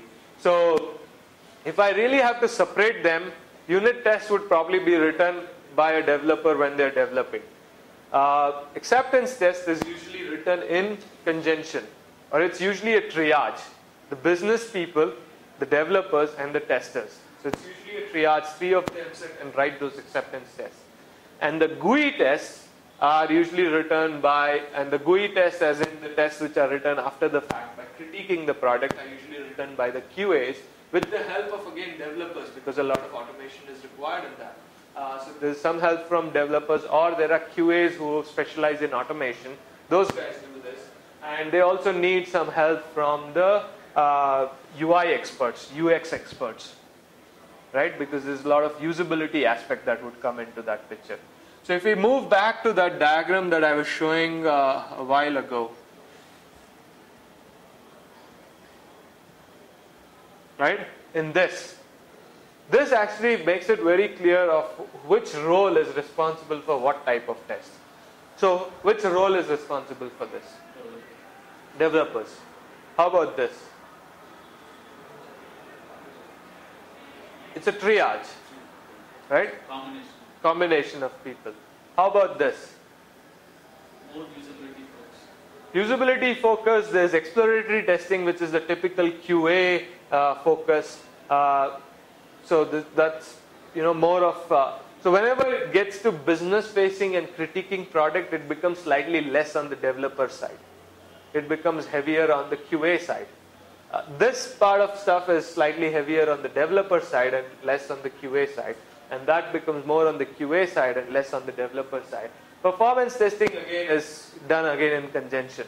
So whatever is technology facing, obviously you need developers. Whatever is business facing, you need business people and you need QAs. So, yeah.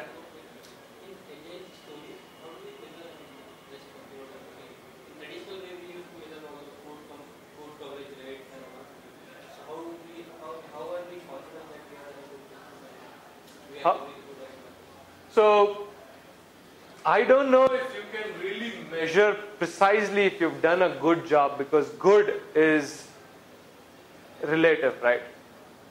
It's not absolute. Good is relative. Some of the things that we measure, and it's purely for the developers to know. So one of the things we do is we test code coverage, right? We've written unit tests, we have acceptance tests. Now, when I execute them, how much of my code is getting covered? That's purely for a developer's perspective. People would argue that if you're doing acceptance test-driven development and test-driven development, you should have 100% code coverage. Because you never write a single line of code without having a failing test, right? Which means every single line of code has a test covering it. Now, that sounds very religious. That sounds very fanatic. It's not always possible to do that. If you can do, it's great. A lot of times where code is generated, where other kinds of things, you have to inherit a framework and that generates a bunch of crap. Now, you can't go and write, tests for getters and setters. It's just being religious about it. Doesn't add value. It goes over the diminishing return point of stuff.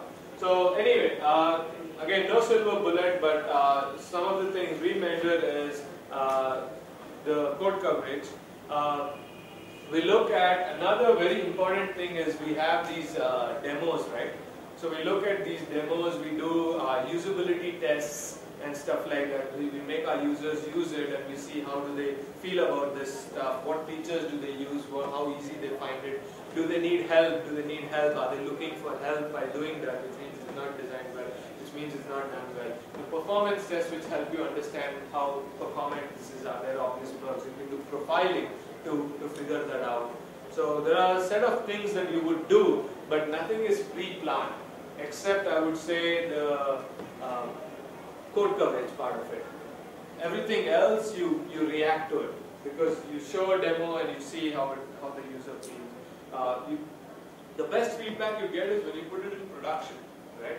You can ask the user to use it, but that might be a very small database, it might be very trivial stuff they do. So you won't get as much feedback, but you can get some amount of feedback. So the goal is to get to production as quickly as possible, and that's where you get the core of the feedback.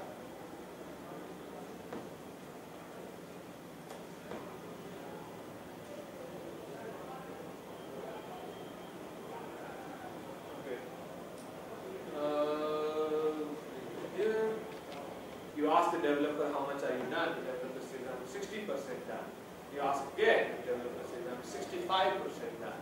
And the developer gets stuck at 89% done. I'm 92.9% done. What does that mean? It means nothing, right? What you care is how many features are working. That's what you care about. And how do you know those features are working? You need to have your acceptance test. How many features are passing the acceptance test? That's my progress. That's my measure of progress. That's a realistic measure of progress. You can fool yourself by saying 89% done, 90% done, 60% done. Okay, let me take an average, so we are about 30% done on the project or 90% done on the project. But that's not a realistic measure. So something like this from one of the projects gives us a real measure of the progress.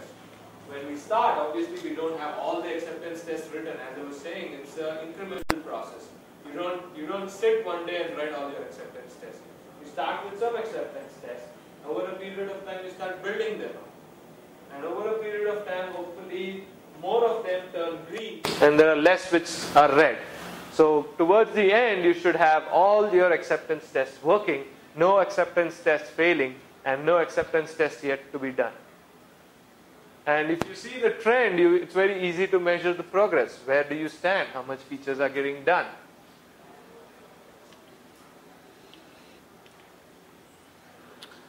So if they're automated, then the question comes, who presses the button?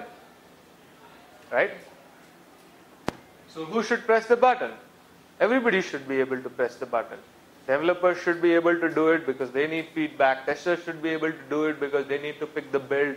They need to make sure the build is working, and then they can do exploratory testing or whatever other kinds of testing they want to do. The customers want to do it because before they run a demo, they want to make sure that everything is passing, and then they can take it and do a demo or whatever they want to do it. The spectators would love to see all the acceptance tests work. And this becomes actually a great thing to show in your demos. You know, here, these many acceptance tests we have written, and here, click of a button and see all of them work. So, criteria for doneness plus automated makes it executable specification. We talked about this. It's about executable specification. Let's skip some of these. We've already covered them. So who writes acceptance tests? We've talked about that as well. It's predominantly a customer role that writes these, but they can get technical and stuff like that. So developers and QAs will help, and it becomes a joint responsibility. It becomes a platform for collaboration. It becomes a platform for people to collaborate. It should not be considered as, oh, it's your responsibility and only you can deal with it. And also you don't want to get to a point where you lock down and you can't change it and only you can change it. You know, that breaks collaboration. The whole wiki culture is keep it open, trust people, and let them edit it. Let them change it. Business rules get fuzzy, so developers need help. The automated test gets technical, so customers need help. So that's why it's important to have pair authoring. So let's look at an example, right? Login test. A simple login test. Everybody's seen the Google login thing, right? So a web application, you store your user credentials in a database, a relational database for now. And you want to write an acceptance test for this. So how would you go about writing this? Let's look at an example. Direct browser to URL for login page. Is that a good first step in your acceptance test? Launch browser. So the deal is this is not a good acceptance. This is not a good step in acceptance tests. I'll talk about why. Let's look at another example. Enter user Valis. Again, this is not a good example because you need to have a testable environment built in. Right? As you were asking, what do? You set up the environment, you set up the database, you set up whatever you need before the test. Right? So there is So now you want to set up the environment. So can you say add some users to the system? Is that a good step? It's not. It's too generic. It's not specific. Enter value into the user name field. It's not specific. So be specific, right? Now let's look at this. Insert into user table value Valis I like cheese. Is this a good step? Yes? No. Open browser to the URL, localhost, whatever, my app. Again, this is not a good step because you want to avoid implementation details, right? It is not necessary that it's going to be hosted on localhost/app. It could be somewhere else. It's not necessary that you have a table called user. It could be some other table. You don't want it to be implementation specific. You want it to be abstract, and the moment the user sees this user table Valis, will they understand? They won't. So you want to avoid those implementation details. So some of the guidelines that we follow when we talk about good acceptance criteria and test is the SMART rule: specific, measurable, achievable, relevant, and time bound. So when you look at an acceptance test or an acceptance criteria, you want it to be specific. You want it to be measurable because you want to automate it. You want it to be achievable. You can't say teleport this guy. I mean, that's not realistic. It has to be achievable. It has to be relevant, and it has to be time bound. The avoid implementation detail is, again, if you are doing a typical web-ish application, right? You have a view, a UI, you have a business tier, and you have a data store. So usually the view is split into two parts. You have the view as in the HTML page or whatever, and then you have a model and a presenter. You could use an MVC or an MVP pattern, right? Model view presenter or a model view controller. And that then talks to the business tier, and then that talks to the data store. So the acceptance tests usually take out the view out of the picture and essentially work from the presenter down. So you drive your development from the presenter down, which means your UI could change. It could be a browser, you could be doing it on a machine, you could be doing it on a palm top, you could be doing as a web services, whatever, right? So you want to abstract that out for now, and you want to drive your development down here. Now, there are people who disagree with this. The people say that it should be at the view level. And again, there's no silver bullet. What's worked for me is abstracting the view out and driving the presenter down. And this is something that has worked well for us. There are some people who say even abstract this out and write acceptance tests right at the business tier, which means you validate all the business rules. Now, you have to be your own judge and figure out what works best for your case. There are people actually who talk about directly writing tests for the data store, because you want to make sure all the data rules are intact. Now, all those different things is up to you what makes sense. This is something that has worked for me, and it makes sense for me. So when we look at our possible solution, again, this is not the solution, but a possible solution. Add user to system, Wallace, and I like cheese. Now, what system? Is it specific? It's specific enough that it is not implementation specific. It's an implementation independent. Process login with username, valid, and password block. Check login failed. And process login with username, valid, and I like cheese, and login succeeded. This is another example of how you would write something at a high level. So in terms of tools, what tools are out there? There are a huge list of tools, I mean testing tools specifically, commercial tools in this space. Windrunner, Silk, Rational Functional Tester, Test Partner, QTP. The problem with all these tools is they expect that the UI or whatever you're trying to test is intact, is in place. You can't script these before code exists. Technically you could, but it's very difficult to do that. Most of these are record and play tools, which means they record, they scrape the screen, and then they play back. They're not typically stuff that you write and then build the screens. So usually what I've found is these tools are not helpful in terms of acceptance test driven development. Some of these tools are helpful in doing other stuff. The tools that work well are mostly the open source options that are available out there. Fitness, we talked about them. Selenium, Sahi, Water, these are all web. At the web level, they do, they help you drive your UI. So you can script them, you can record and replay, you can do a lot of stuff. But the beauty is you can actually script them completely. You can write, whatever language code you want to write, and you can refactor, you can do all those stuff. You get the power of all those things. And they become very maintainable on an ongoing basis, maintainable, reusable, and stuff like that. And then there are some other tools for the rich web, for the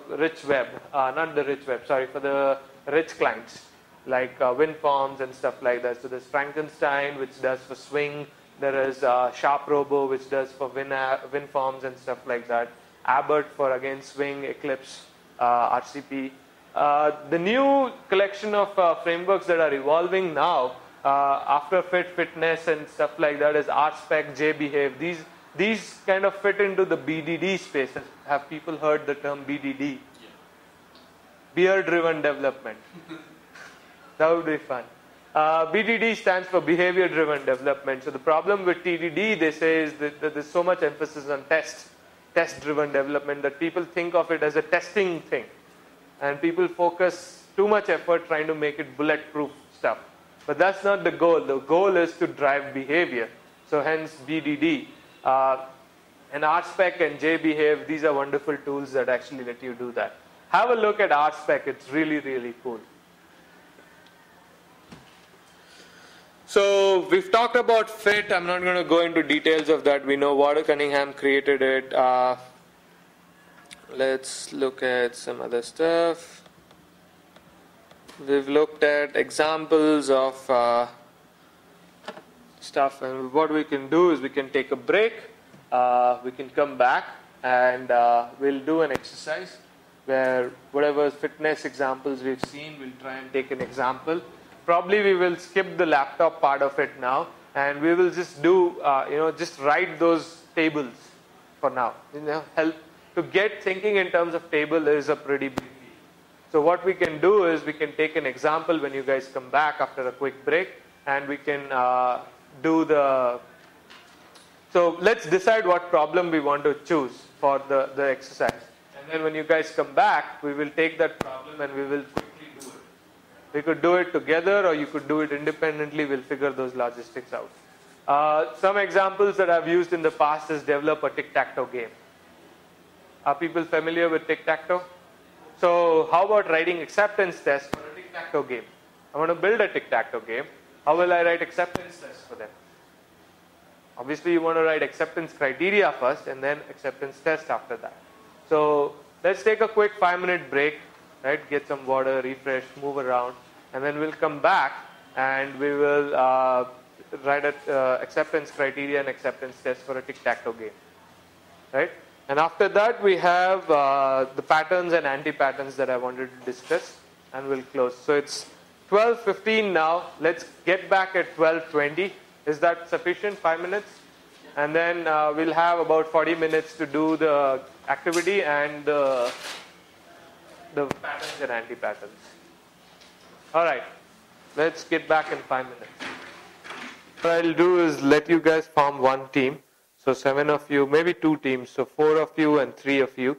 And then what you can do is quickly take 10 minutes and write down the acceptance criteria for the tic-tac-toe game. Right? The goal is you want to build a tic-tac-toe game. So write down your acceptance criteria for tic-tac-toe game in a group. So 4 of you and 3 of you collaborate and come up with acceptance criteria for the tic-tac-toe game. So after 10 minutes we'll have a discussion and then we'll write acceptance tests for them. Okay? Everyone knows what a tic-tac-toe game is. Right? The X and the zeros. 3 X's or 3 zeros in one row, one column, one thing wins the game. Alternatively, players play and all that stuff. So we want to build a tic-tac-toe game for that.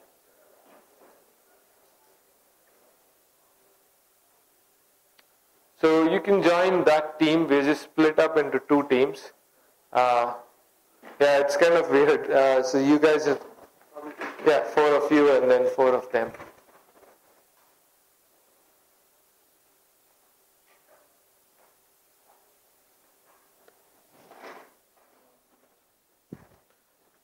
So I'm going to put a timer for 10 minutes.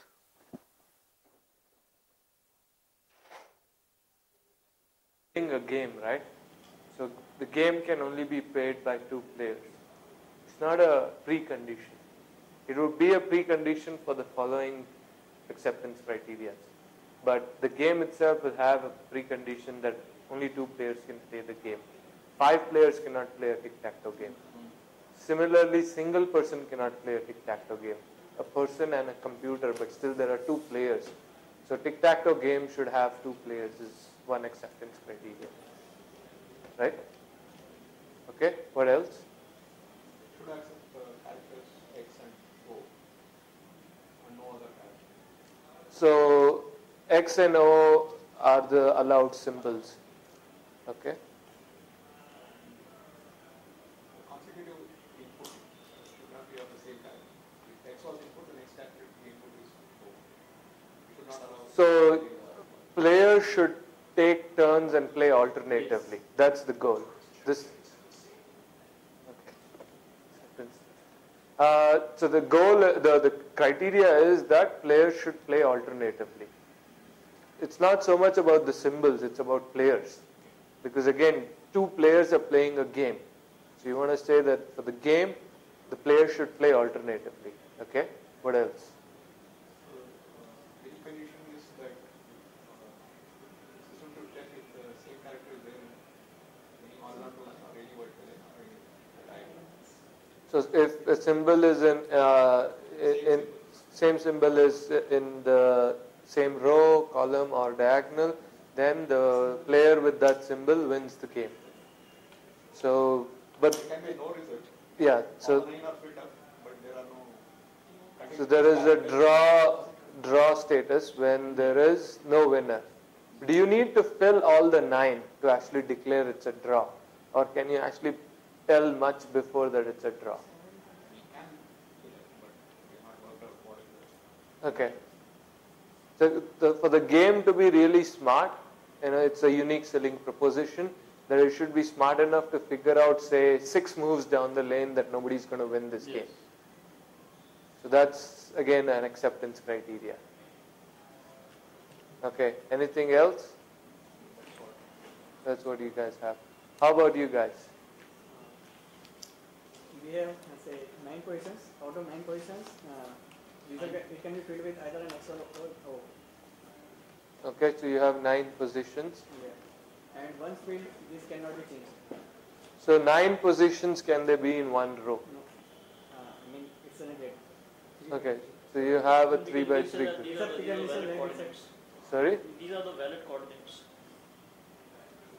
So you could take coordinates Yeah. is one way of doing it, but it's a fairly complicated way of dealing with a 2-dimensional matrix. You can simplify it by, in terms of implementation, you could simplify it by keeping it at a 1-dimensional, just an array, and use a convention 1, 2, 3, 4, 5, 6, 7, 8, 9. And dealing with 1-dimensional list is far easier than 2-dimensional thing. But again, we're not going to go into those details. The reason why I'm asking is you don't want those implementation details influence this. How is the user going to look at it? The user is going to look at it as a grid, not as 9 positions. 9 positions could be random positions, but that's not a tic-tac-toe game. It's a grid. It's a 3 by 3 grid. Right. Yeah, and now user can select symbol at the beginning of the game only. One symbol, either an X and O or an O. So player can choose a symbol at the beginning of the game. Yeah. Okay? And the symbol has to be unique. Each player gets a unique symbol. Yeah. Right? 2 players cannot pick O. If same symbol is happening in one row, either diagonally, if it happens diagonally or one row, then means it's a draw already, because nobody will be the winner. If one symbol Happening in each, either row wise or column wise. Maybe not in diagonally. So you're saying in this row, if there's an X and a 0, you'll discard that row. Or you'll discard the whole game. Say it's a 3 by 3 matrix. So if one same symbol is happening on 1, 6 and 9 position. 1, 6 and 9. Then it's a draw. Because nobody will be the winner. Why not? Okay. So 1, not 6, 5 I think. 1, 5 and 9. That's 1, 5 and 9, then it will be the winner. That'll be a winner. Yeah. 1, 6 and 9. So I can put in 3 and that becomes a winner.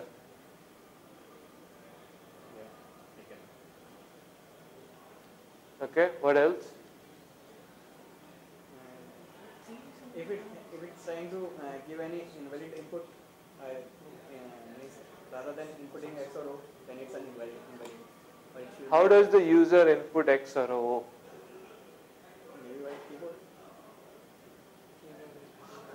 Why would you design something like that? Or maybe a click, it can select characters. I don't think these things would exist. So again, you're thinking in terms of acceptance criteria, not what could possibly break. This could come to GI part, if we not decide these things. Yeah, but you're thinking in totality. You're not thinking in the database or implementation. You're thinking the totality, which means the UI, the database, everything. Whatever you use as the store. Right? You're thinking of the whole thing. So what you want is, in fact, you don't even give control to what symbol is inputted. The way I would design this is at the beginning, the user selects a symbol. And after that, alternatively, hey, player X, your turn. Player Y, your turn. Player X, your turn. And all I do is click, click, click, click. There's no way I can enter X or 0 or some other symbol. There's no way somebody else can play or the same player can play twice. So again, we are designing. We're doing a lot of design now. But back to acceptance criteria, you could argue that you want to put that you cannot enter any other symbol. That's fine. We can leave it for now. Usually, I wouldn't think of those scenarios yet. Those are more of exploratory testing scenarios for me. Is there a way that I can enter a Y? Maybe the tester will find a way of doing that. But I won't design keeping that in mind, because then I'm complicating my design. I don't know yet if that's even a possibility or not. Okay, what else? That's it. Time limit could be another criteria. Usually tic-tac-toe games don't have a time limit, but you could do that. It's a computer game, so you could do a time limit. If the player does not move within so much time, then the player something. Okay, so now what we'll do is we'll take a few acceptance criteria and try to write tests for them, right? So you had an acceptance criteria. Can you? 2 players. So the game can have 2 players. How will you write an acceptance test for this?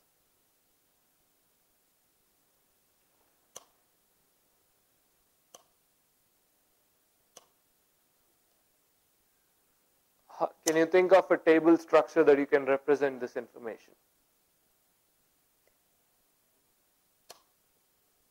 Symbol, and I say status OK.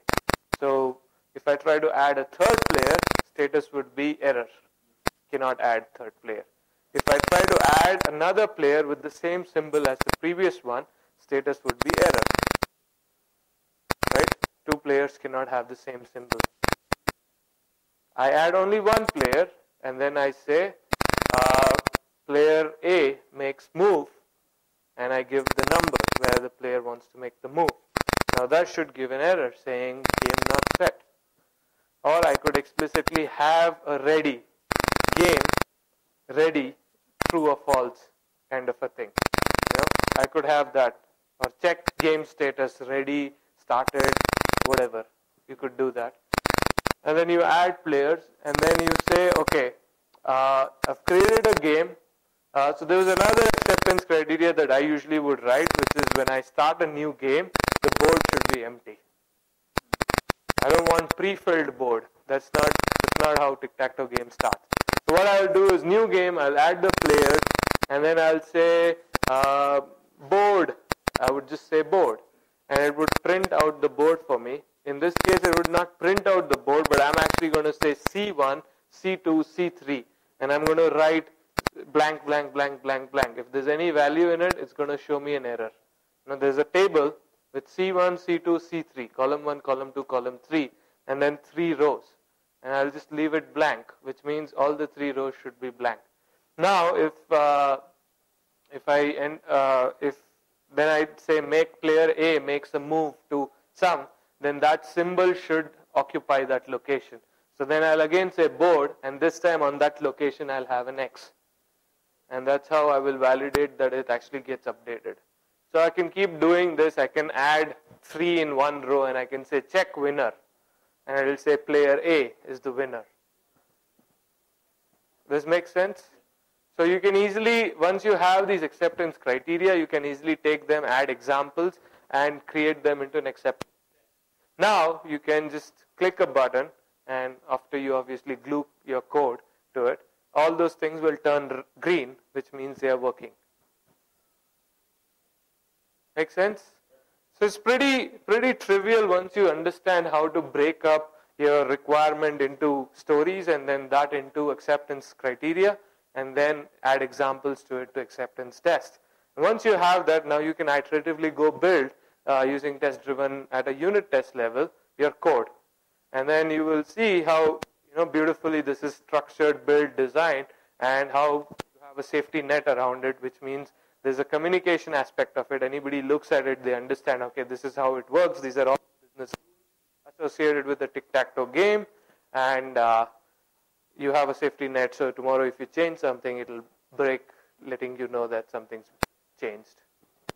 Right? Let's quickly look at some patterns and anti-patterns, which is the last thing I wanted to cover.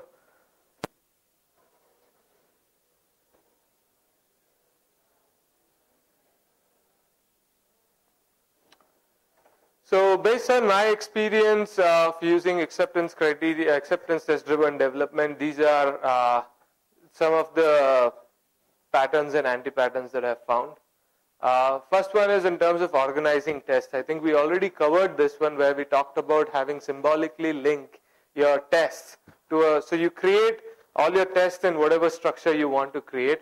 Usually the way I do it is I have a main page, a project page, and then from the project page there are modules. Then each module has a set of features. Each feature has a set of stories. Each story has a set of acceptance criteria. Each acceptance criteria has an acceptance test. Right? So that's the tree structure of your thing. Now this is one view of data. Now you could have a different view of data, which is if you're doing iterations, I want to view which stories are in which iteration.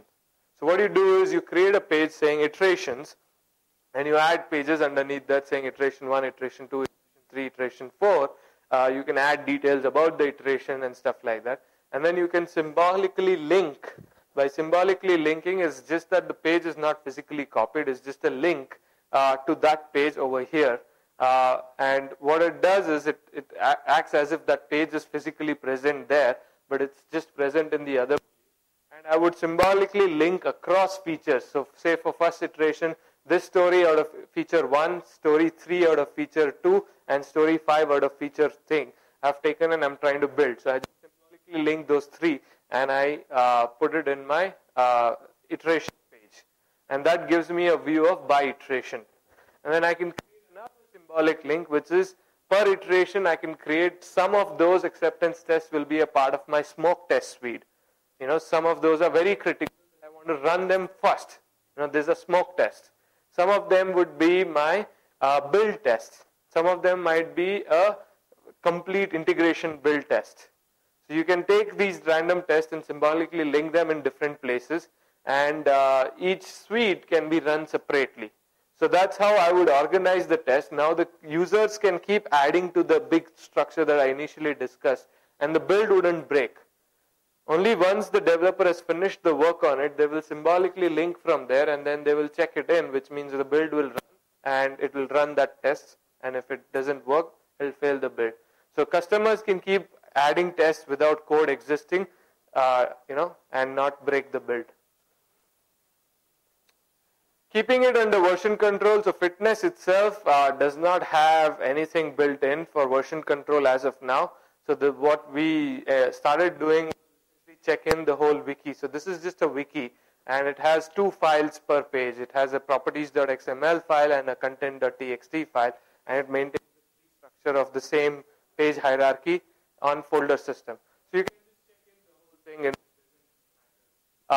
The only issue is when you make changes, you want to check in. Now, users who are novice users are not comfortable with dealing with subversion or whatever your version control system you're using. So what we do is we want to abstract that. So that's another contribution that I'm doing to the fitness project, where essentially I've added controls on the left. So you saw test and things like that, those controls. So there will be version control controls, and it will figure out if this is already under version control, then it will give you options for checkout, check-in. If it's modified, then it will give you option for check-in. And if it is not under version control, then it will give you an option to add to source control and stuff like that. So that's kind of, again, another feature that's pretty much there yet not committed. So again, one of the patterns we use is keep the acceptance test and code together in the same version control. So when you take a branch and 2 months down the lane you want to come back to it, you get the snapshot of the code and the acceptance test along with it. You don't get 2 different views of them. If you maintain them separately, your code would have evolved. Now you want to go back, you can't go back to your acceptance test, and it leads to all kinds of issues. Cross-functional pairing, again, we talked about this. It's a triage, so people from acceptance, so people from the testing, the community, developing community, and the business community. So these 3 roles essentially work on it. It's not just one person. ATTD, acceptance test driven development, we talked about that. That's a pattern that we've used. So this is again something important. So we usually talk about setup, tear down, and setup, run your test, and tear down. That's a JUnit pattern, right? So in setup, what do? You set up the data, right? And then tear down, you clean out the data. And here we are saying it's important that you actually, what you do is, the problem with that is you set up the data, you run your test, and the test fails, but in the tear down it cleans out the data. So you don't know why the test failed. You can't go and look at the data that you were relying on to actually see why it failed. So the pattern we use is we do a cleanup at the beginning of the test. So this test relies on adding X number of users to this table. So we clean out that table. There's no users. Then we add what users we want. We run our test and leave the data in there. So if our test fails, you can actually go and see that when this user is there, why can't my system find the user or whatever. So leave that data. So it's clean up, set up, tear down, test and tear down. No, it would not. Tear down other things that it needs to do. I mean, not clean out the data part of it. The cleaning out the data part of it is moved at the beginning of the test. So each test takes the responsibility of cleaning out, setting it up, adding whatever it needs to do, and finishing off. That's a pattern that's being followed in JUnit as well nowadays. A lot of people do that, especially when they're dealing with any persistent store. Let it be properties, file system, emails, or any of those stuff. Messages on queues and things like that. So setup might set up a database connection. Tear down might close the database connection, right? Or set up a data store or anything and clean it out, but not the data within it. Independent tests, again, this is a pretty trivial thing. You want to make sure each test are independent so you can run them in any order and stuff like that. They should not be ordered independent. They should leave the system in the same state as this begin when they test it. Dynamic stubbing, so when you have external dependencies which are quite complicated, well for us is, as I was explaining earlier, like first we don't integrate directly with another module. If you're doing a SOAP call or you're doing some other kind of a call, then you essentially mock that out. And there are no mocking frameworks that are built into fitness or any of these things. So what we did was we actually did something called dynamic stubbing. So we provide a stub and we populate the stub using our tests. It's kind of adding dynamic behavior to the stub from our tests. Up and tear down. So a lot of times, especially when you're dealing with databases or other things, what people end up mapping tool. So they'll use that OR mapping tool to actually set up the data in the database. Now that's a big problem because if there's an issue with that OR mapping, the test will fail unnecessarily, even though it should have technically worked. So you're now having two production code thing being done in one test. You're actually trying to test one and using another one to set up. Now the problem in this could lead to this test failing, which just gives you wrong information. So what we did is, especially for databases, we just use a straight JDBC, and there's an open source project called dbfit, which essentially lets you write, you can just create a normal table in your fit page, and it'll populate the table in the database, and you don't have to write a single line of code and stuff like that. And it uses straight JDBC, uses a properties file to pick up your properties and put the data wherever it needs to be. Similarly, there's one for file system, there's one for emails. This is different ones that we've written.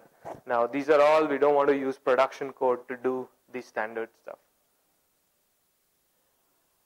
Suite level, so we talked about different levels of suite, the smoke, current iteration or sprint, regression, and these different levels of suite you create to get different levels of feedback based on what you want.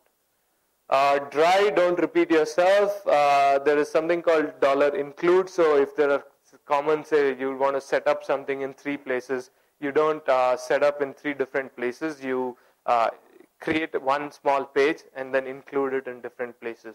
So there are all these different techniques that you can use where you don't duplicate stuff and then it becomes a maintenance nightmare. You essentially try to include them or do stuff like that.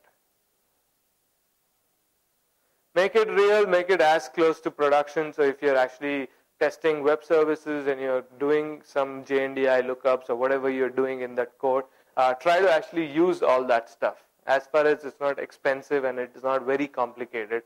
So there's a framework called Patang that was put out which lets you run these acceptance tests inside a container. So it can take advantage of the class loaders, it can take advantage of the lookups and context and stuff like that. Now, if you're trying to do the same thing from outside, then you'll have to have hard-coded JNDI names, you'll have to do hard-coded class paths, or you'll have to mess around with a lot of stuff. Now, you want to make it as real as possible. So there are frameworks available to help you do that. You had a question? No. Okay. Fixture evolution, one of the things that you see is on one of the teams I was working, I was brought in to help them do acceptance test-driven development, and they had spent about 4 months by an architecture team trying to build all possible fixtures they would need. That's clearly a bad idea. Let the fixtures evolve, let people write them and then refactor them and evolve them rather than sitting big upfront, we'll write all the fixtures you might need kind of a framework. That ain't working. at least one per story or tests. Anti-patterns, quickly want to run through this. Developer 80s, so this is for themselves. Nobody else looks at it. Why would you want to do that? If it's just targeted at developers, you're better off use XUnit framework because developers are much more comfortable with code refactoring. That becomes more easier. But the thing is that acceptance tests are a collaboration tool. They're supposed to be worked with the business people and stuff like that. So you want to make sure that they're not just for the developers. If you see that, that's an anti-pattern. Using acceptance tests as unit testing, granular stuff in acceptance tests. Now that's again a problem, as I highlighted, because unit test is far more effective to do that. This is not going to help you much. And acceptance tests are not implementation specific. Unit tests are implementation specific, so you want to create that clear distinction. Yep. It's not a QA testing tool. It's a lousy testing tool. It's good as a collaboration tool. A nice side effect is you can create good tests and you can maintain them. But if you give this to a tester and you ask the tester to use this tool and no other tool, no UI automation tool, none of that tool, hey, the QA is going to quit the job. It's a good collaboration tool. It's not a silver bullet. You can't try to take this and apply for all kinds of scenarios. For example, on one of the projects they were trying to do XML. XMLs were being passed from one place to another, and they were writing all these crazy XML files in the fixture pages. And essentially it was like chaotic to read. Nobody could understand, and the customers clearly wouldn't know what is happening. So there are ways to hide that unrelevant information out, or there are better tools to do whatever XML specific tests. So don't try to use this one thing as a golden hammer. Test after, clearly, I mean, based on my experience, there is no point writing tests, especially acceptance test after the fact. You probably want to write acceptance test when you're building because it helps you drive development. It's not a good at critiquing the product perspective. Hiding test data in your fixtures. So the fixtures that we looked at, you don't want to do that. One flag or some property that flips some data and it gives you a different behavior, and you actually have that embedded in your fixture code. A user looking at that fit page will have no clue these two tests look the same but behaviors are different, because somewhere the flag has been turned or something else is happening. So whatever makes difference, whatever is the test data should be visible to the user from the fit page. Implementation dependent. So one of the projects I looked at is they had these fit pages which were so tightly coupled with the structure of the code. So this dot, this. 3 objects down, you're going pulling some information out. And that's like really implementation and structure of your code. Tomorrow, if somebody refactors that and changes, now your acceptance test is going to break for no good reason. The behavior has not changed. It's just the structure of the code has changed. And you don't want the acceptance test to be written at that, to be dependent on the implementation of your code. Logging in your fixtures. A lot of projects I've seen where people actually put logging in their fixtures. This clearly means this is a big smell because their fixtures are so complicated that they don't understand what's happening and debug it and log it. Clearly that's a smell because the fixtures is just a glue code and it has to be as thin as possible. You saw the glue code that I showed. It's hardly 3 lines. That's pretty much how it should be, and you should not have to have logging and stuff like that in there. That's pretty much it. That's the last slide. Okay. Time's up. We could head over for lunch, and if you guys have more questions, we can take it over there. Otherwise, thank you for coming. For those of you who just came in, the session is over. So I don't know if you've got any information, but if you have questions, then sure, feel free to. Thank you.